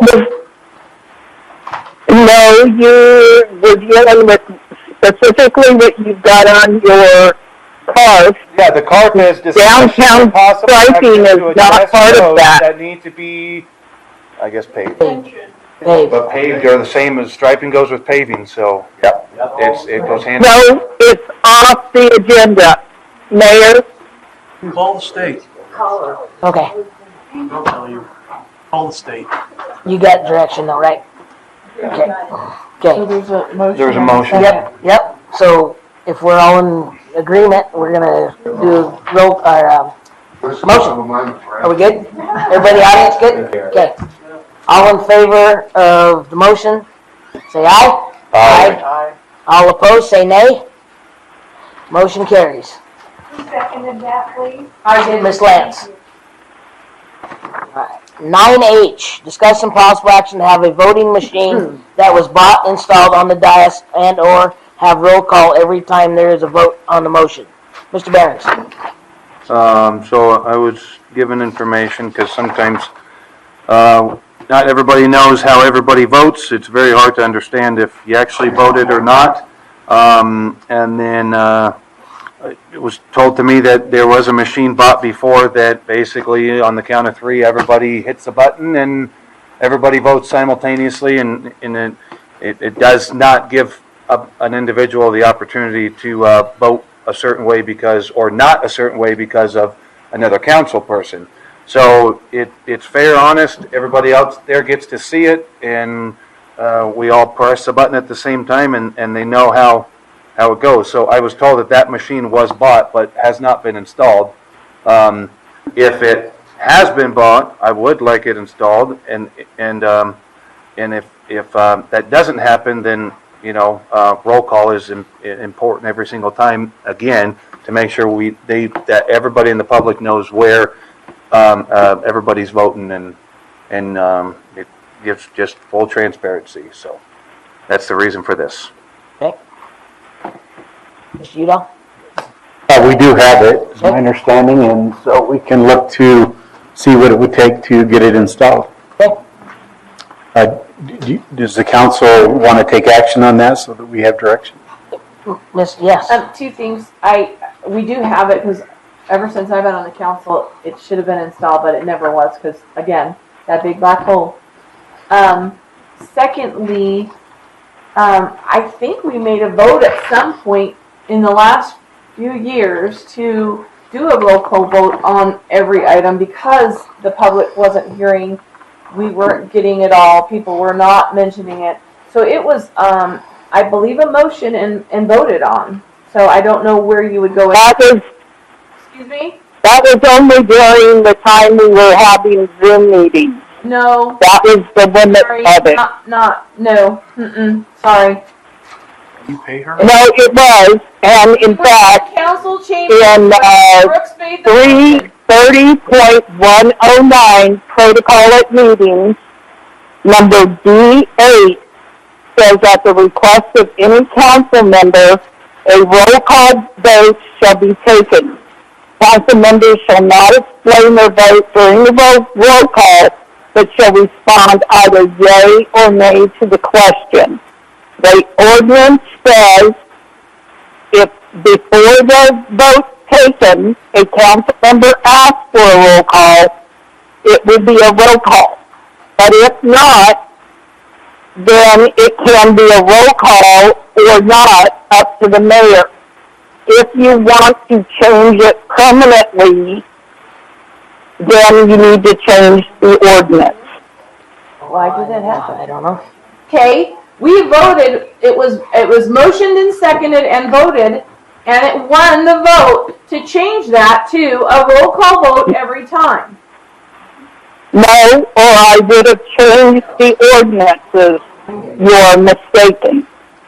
Okay, you need to look back. I don't know when that was, but we'll need to research. Okay. It was during the time that we had Zoom meetings. No, we were in council chambers, thank you. 2019. 2019, thank you, Ms. Kerber. In 2019, were we on Zoom meetings in 2019? Ms. Bigelow, thank you. Do you feel better now that you've got the last word, Ms. Lance?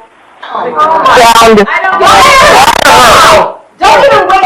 I'm making a motion. We already have a motion. Do we do? Yeah. Yep. And I seconded it. Yes. Okay. So, alright. So, roll call vote. What is,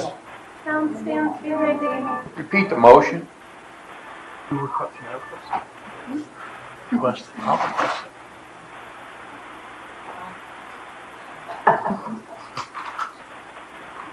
Okay. Let's see, where'd it go here? Given info on a voting machine bought back but not installed. If no, roll call vote. That's not the motion itself. Can he restate his motion? I don't think I ever said the motion. I raised my flag to make a motion. You did make a motion. That's No, it. I thought you wrote it down. Go ahead. No, I don't think I did. Well, then I'll word my motion, and if I had made one before, so, I make a motion to have the voting machine that was previously bought installed on the dais immediately. That means within the next 30 days, and in between that time, that roll call comes into play, and if the voting machine does not work, roll call is used every single time. Okay. Second. Hold on. It doesn't matter to me, but I'm going to let you know it's in the ordinance that you can't do the roll call vote. But we can change it. Okay. I'm going to make it easy on you. Okay. Just say. Roll call vote. This is what we need to do. Okay. To make it easy, without any complications. Whenever there's a motion made and it's seconded, when we get ready to do the motion, just say roll call vote. Because it's going to take them longer to try to do find the ordinance than to just do it. Because that's what our ordinance says right now. It doesn't hurt any one of the council members to call for roll call vote, okay? That's the way our ordinance is explained right now. So instead of trying to break the rules and trying to revamp it, let's just make it easy. And we'll go with your motion, but you have to take that part out due to the fact that our ordinance doesn't allow that. Well, we can change the ordinance. Okay, so... Apparently not, because we voted on it and it's still not changed. Well, we can vote on You it. need to change the ordinance by another ordinance. Yeah, I just So say, the vote tonight would be to direct staff to bring an ordinance back to change that. yeah, if the council wants to change the ordinance, we need to come back with another ordinance that changes it. And that's the way to do that. By that time, the voting machine will be in. So to solve the problem and waste the time, you guys can call a roll call vote at every motion. It doesn't have to be stated, Okay, I'll Barron, just- because I'll redo I'm just it. trying to make it easy for all of us I'll- and move forward. So I make a motion to have the voting machine installed on the dais, effective immediately within the next 30 days. Good. That's it. Second. Okay. Any discussion on that out here? Okay. Yes, Mr. Mortimer. Gary Mortimer, Mayor and Council, Councilman Barron, I would love to see those motions all have a date tied to them, just like the 5-day work week. I mean, that's just open-ended. This same, and I would include in that motion that we call this voting machine the McBrady voting machine. He's the one that tried to get it a long time ago. Because Mark has talked about this for years, and this voting machine, why it hasn't been installed, who knows. But what that does is it allows, if one person, you can't vote what your buddy's voting, because you don't know what your buddy is voting, unless you've conversed before the meeting. So this is going to be really good to have the McBrady voting machine put into effect within the next 30 days. Thank you.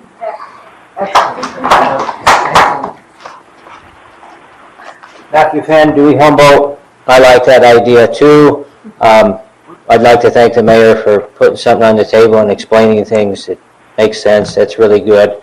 I do get alarmed when I hear things like, we'll look to getting it installed. There's always that pushing it down. I'm going to look to doing it. Well, how about we just get people in here that are going to get things done and work on that. And if it takes motions that are very specific, I think that's what all of you guys need to work on. Be very specific in this. Otherwise, somebody will be looking to get it done. And when it comes to that ordinance, hopefully the attorney can look back on what was actually done and just take it if it's needed. But it sounds like with the machines, we won't need it. Thank you. Yes, Ms. Clough. Lee Clark, Dewey Humboldt. I second what Mr. Mortimer said about calling it the Mark McBrady voting machine. However, does that need to be put in the motion so it gets done and we don't hear down the road that that wasn't part of it? So maybe you could consider amending your motion to add that so it doesn't get changed down the road. Thank you. It's not gonna, there's nobody name for it. Yeah, it's not going to have like a no. nameplate or something, right? No. We all know who Yes. did it. We who- respect whose it Mark. is, so Things get said differently at times if you've been listening on the... we all know it's a Mark McBrady voting machine. So, roll call vote, Ms. Evans. Okay. Councilmember Barron. Yes. Councilmember Rogers. Yes. Councilmember Nolan. Yes. Councilmember Lance. Yes. Hang on. Vice Mayor Thomas. Barry. Yes. I didn't hear anybody. Okay, we're voting on getting the voting machine installed within 30 days and calling it the McBrady voting machine.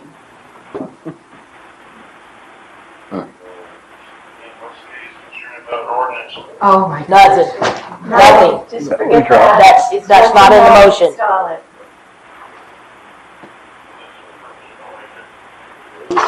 You should have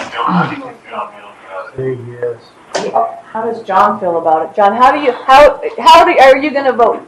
He wants to know. Well, I'm voting yes because every town has it. Thank you. Thank you.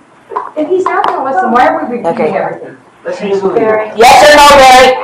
Yes or no? I want to know how the people in front of me voted. No, everybody's yes. Everyone is yes. Okay, yes. Yes. Sheep. All right, motion carries. Okay. Amy. Yeah, I'm gonna make a motion that we extend the meeting to, we only got 2 more items. Okay. 10:15. Second. All right. Roll call vote. Yep. Roll call vote. Councilmember Barron. Yes. Councilmember Rogers? Yes. Councilmember Nolan? Yes. Councilmember Land? Yes. Vice Mayor Thomas, extend the meeting 15 minutes. Yes. Mayor Hughes? Yes. Okay, that passed. Motion carries. Okay. 9I. Discuss and possible action to purchase tablet devices for the General Plan Committee to tabulate general plan survey and then give to council members for use. Councilmember Barons. And the general plan was going over this. The couple of the committee members weren't real thrilled about using their personal devices for tabulation. So I thought I would knock two birds out with one stone and have this offer to them, and then also give it to the council, which has, this was brought up before, and it also serves a purpose that I know some people aren't comfortable with using our software on their personal devices, and therefore it doesn't allow them to have to use something that they're not comfortable with on their own stuff, and it's town's responsibility. So, Okay. Mr. Udall. Mayor and Council, I do have an estimate here on the cost of for these tablets. We did pass this through our IT department. As you know, they will be the ones that will do the configuration of the tablets, and so it was good to get their input on what they thought would be best for this council, the committee, and then the council. The breakdown is, and these will be Microsoft Surface Pro 9 tablets, and he's got the whole breakdown of what they all include. They're good tablets. They would last for a long time. They'd be able to do whatever the council needed done in terms of memory and everything else. So I won't bother going through that. But they list at about $1,500 per tablet. There's also a cost in here for a cover to keep the tablet protected of $140. It would cost a little bit per tablet for configuration and deployment. Bottom line is, with tax, for 8 of the tablets, it would be $16,324.37. And that's from estimate from our IT department. I'm sorry, say it again. 16,000? $16,324.37. And how many are we buying? How many would it be? 8, 7? 8. Why 8? I don't know. I don't know if that's an extra one for the manager or for Beth. There's 8 committee members. Oh, that's why. Okay. Yeah. Yes, Ms. Lance. So I have a question for the committee. Will all 8 of you be inputting at the same time? And do you think you need 8, or do you? Carla Mortimer, Chair for the committee. I believe 7 would be adequate for us because one person is going to have to be managing the room and making sure that everything is monitoring what's going on. So 7 would be adequate. I would also like to ask if we're going to do that they also have a keyboard so we can type and not henpeck. Did that include a keyboard? That cover should have a keyboard. Some covers do and some covers don't. I just wanted to make sure. $143, it's going to have type. It does have a keyboard, yes. Also, what size are they? Thank you. 13 inch. 13 inch. 13 inch. Okay, any other questions? Mr. Barons? yeah. When would they be available? That I don't know as quickly as we can possibly get them. Okay, because I believe, when was the tabulation starting, Charlotte? March? 7th or 8th of March? Okay. Is that, so we're about a month? Oh, yeah.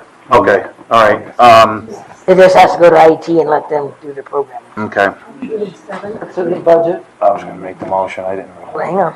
Okay. You, okay. No, Hit it's it, available. hit it all second. Yeah.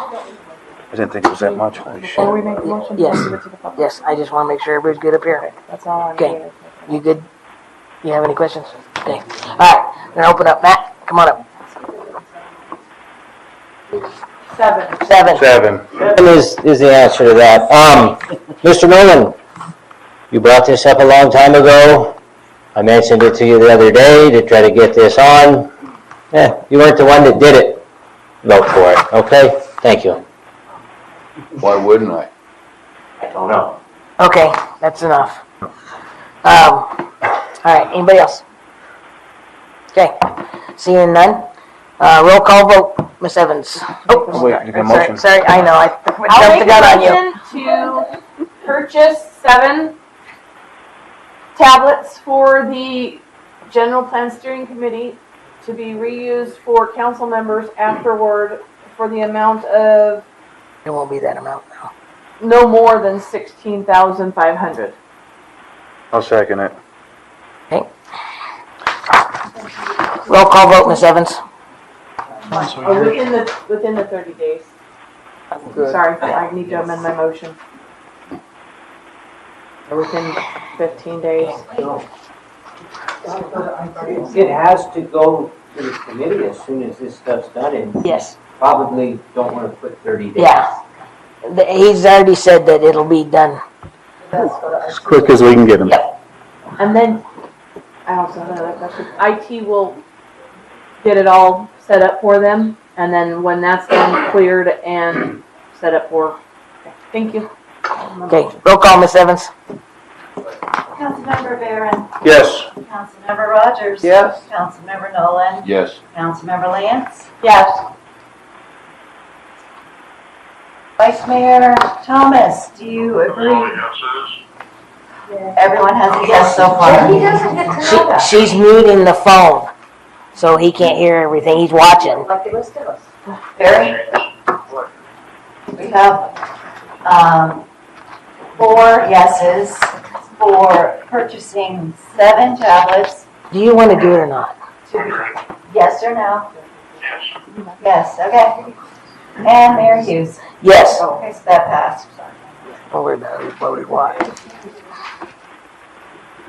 All right. Motion carries. Yes. All right. Item 9J. Discuss and possible action on a new Granicus and audio system. Mr. Barris. So I don't know, I need to be educated a little bit on the Granicus, but from what I've kind of gathered, the Granicus is the video feed and not necessarily the audio, or they go hand in hand. How does that work, Beth?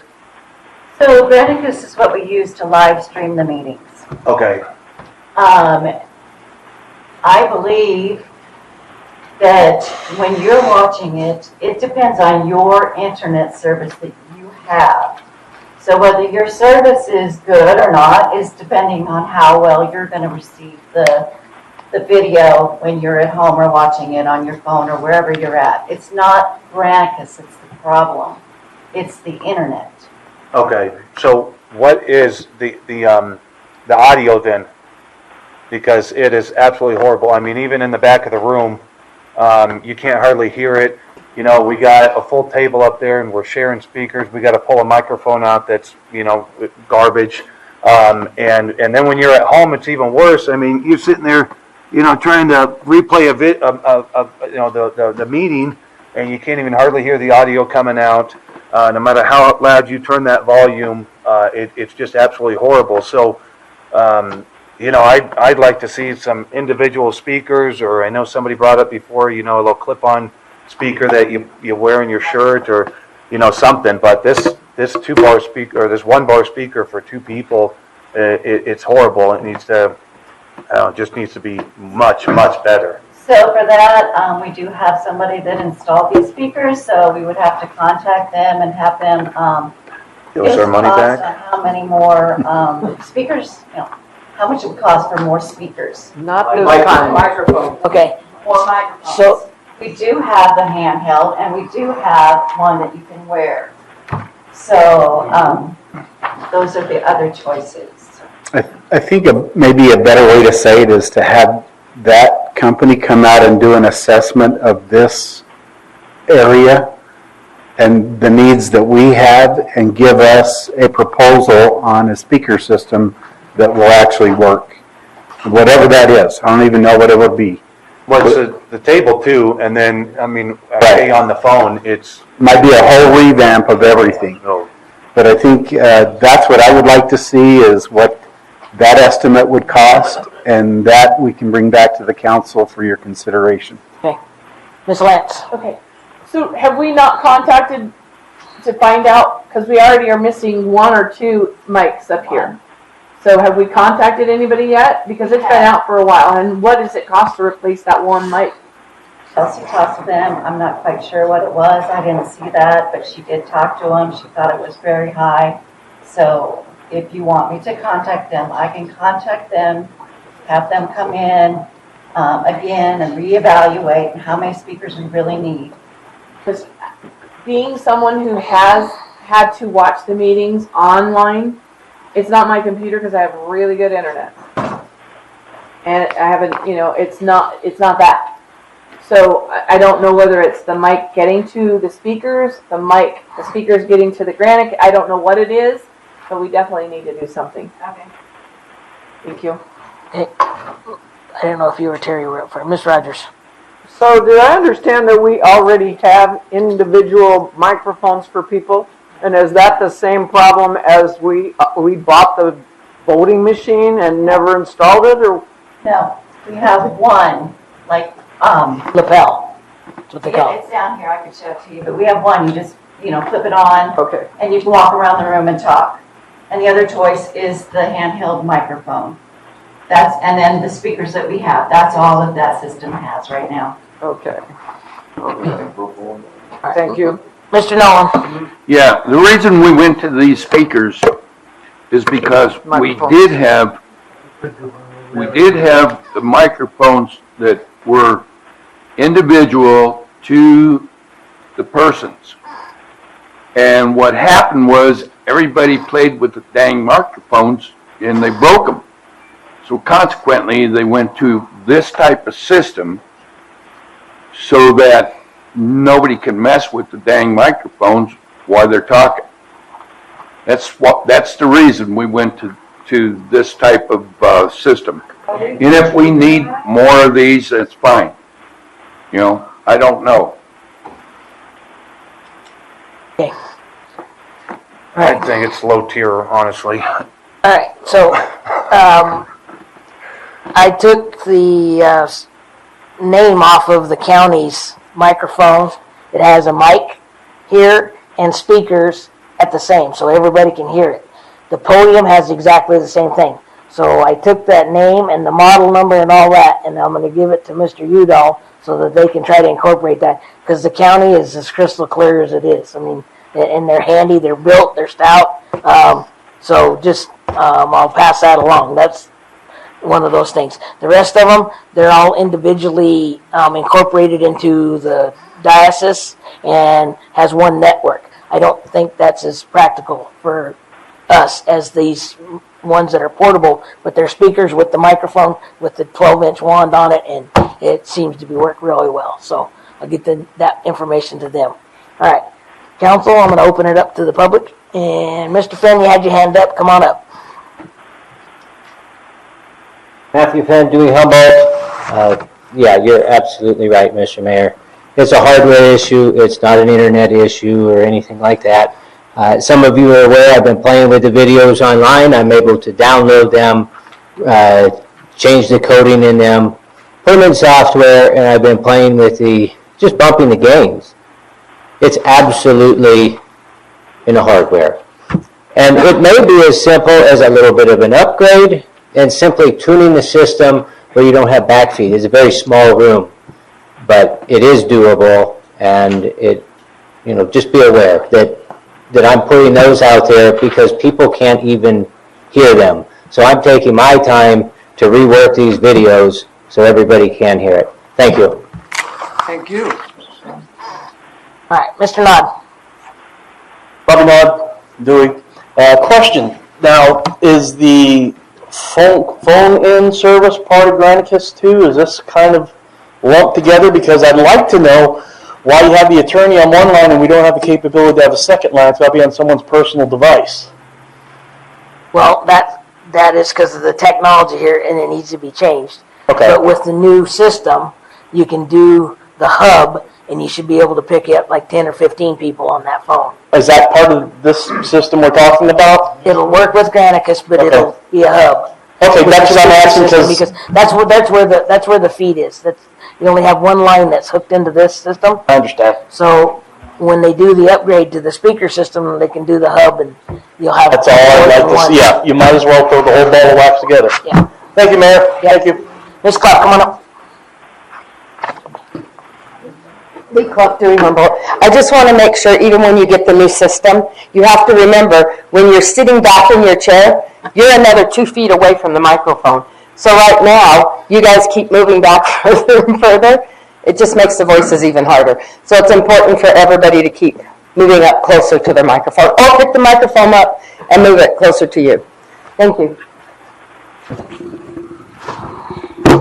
Okay, anybody else? All right. Oh, Ms. Brooks.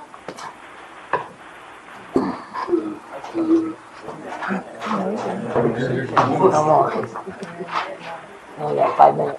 Karen Brooks, Humboldt. Thank you, Mr. Mayor. Thank you, Council. I thought we budgeted quite a bit of money. $9,000. For Granicus upgrade or something, wasn't it?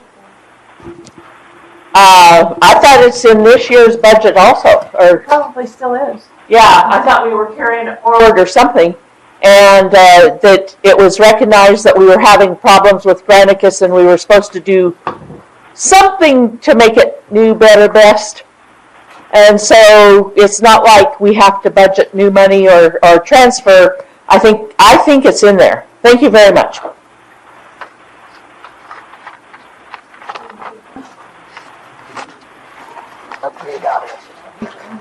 Ms. Lance. I'd like to make a motion to have our town manager look into upgrading our system, bring back the information at the next study section.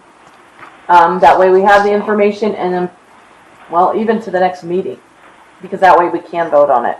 So, to the next meeting. Can we just let them carry forward to make, because there's already money budgeted? Can we just make it where they can get it done? Because time seems like it all goes So, do you think it's gonna be less than 25,000 that we can do without council? But he's already got 9, and if it's over that, it's crazy. It's Okay. not gonna be that much, So to look into and purchase what we need, an upgrade for our Granicus system so that everybody at home, everybody here can hear. Granicus and audio system. Immediately. Granicus and audio system. Immediately. And that would be installed by the end of the month. No? Or You the can't, process. well, just, Just immediately. he's gonna do it because they might have to take a little bit to order the stuff for us. Okay. Being electrical and IT, it's gonna be a little bit different. Okay.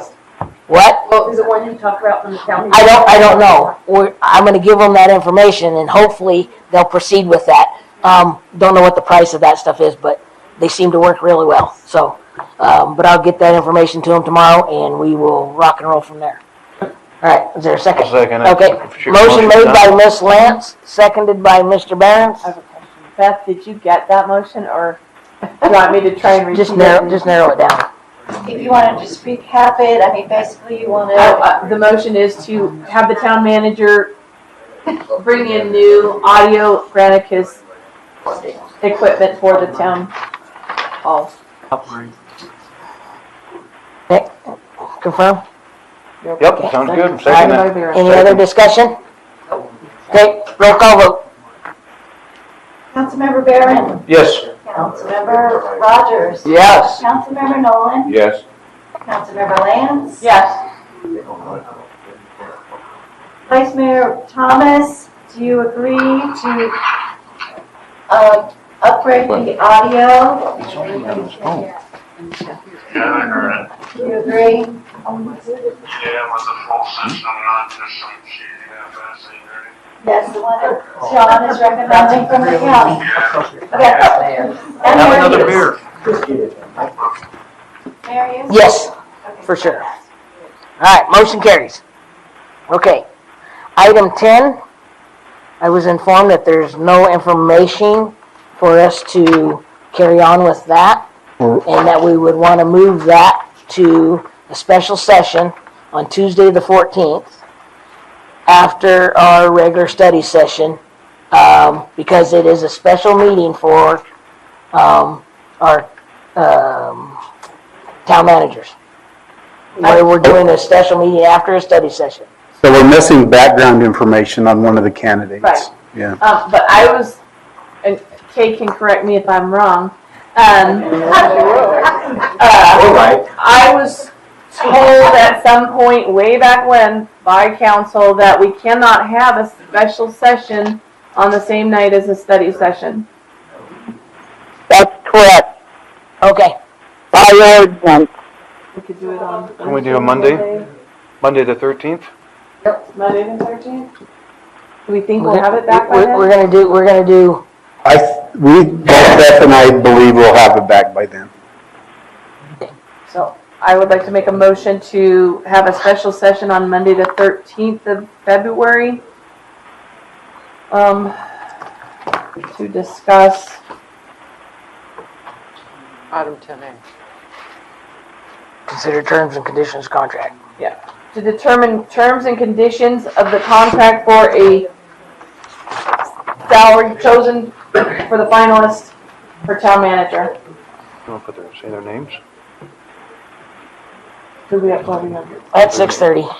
We have to just. Do we I need think their to? names should be Do on we there, need to produce like their others. names? Yeah. Yes. Okay. So I'll make a motion to have a special meeting on February 13th for contracts and conditions for a new town manager of the final three candidates: Matthew Mears, Sharon Woltz, I can't pronounce her middle name, I don't want to butcher it, and Dan Field. 6:30. 6:30 p.m. I'll second it. All right. It's a special. Any discussion? All right. Seeing none, roll call vote, Ms. Evans. Councilmember Barron. Yes. Councilmember Rogers. Yes. Councilmember Nolan. Yes. Councilmember Lance. Yes. Vice Mayor Thomas. What time? 6:30. 6:30 on Monday the 13th. Concerning the We dropped from Super Bowl. Hey, that's enough. Okay? Is that very? I didn't talk to you. I'm not yelling at you. Is that a yes or He no? said yes, so Mayor Hughes. Yes. Okay, that passed. Motion carries. All right. Item 12 was just discussed. Wait, Item- I want to add something to that.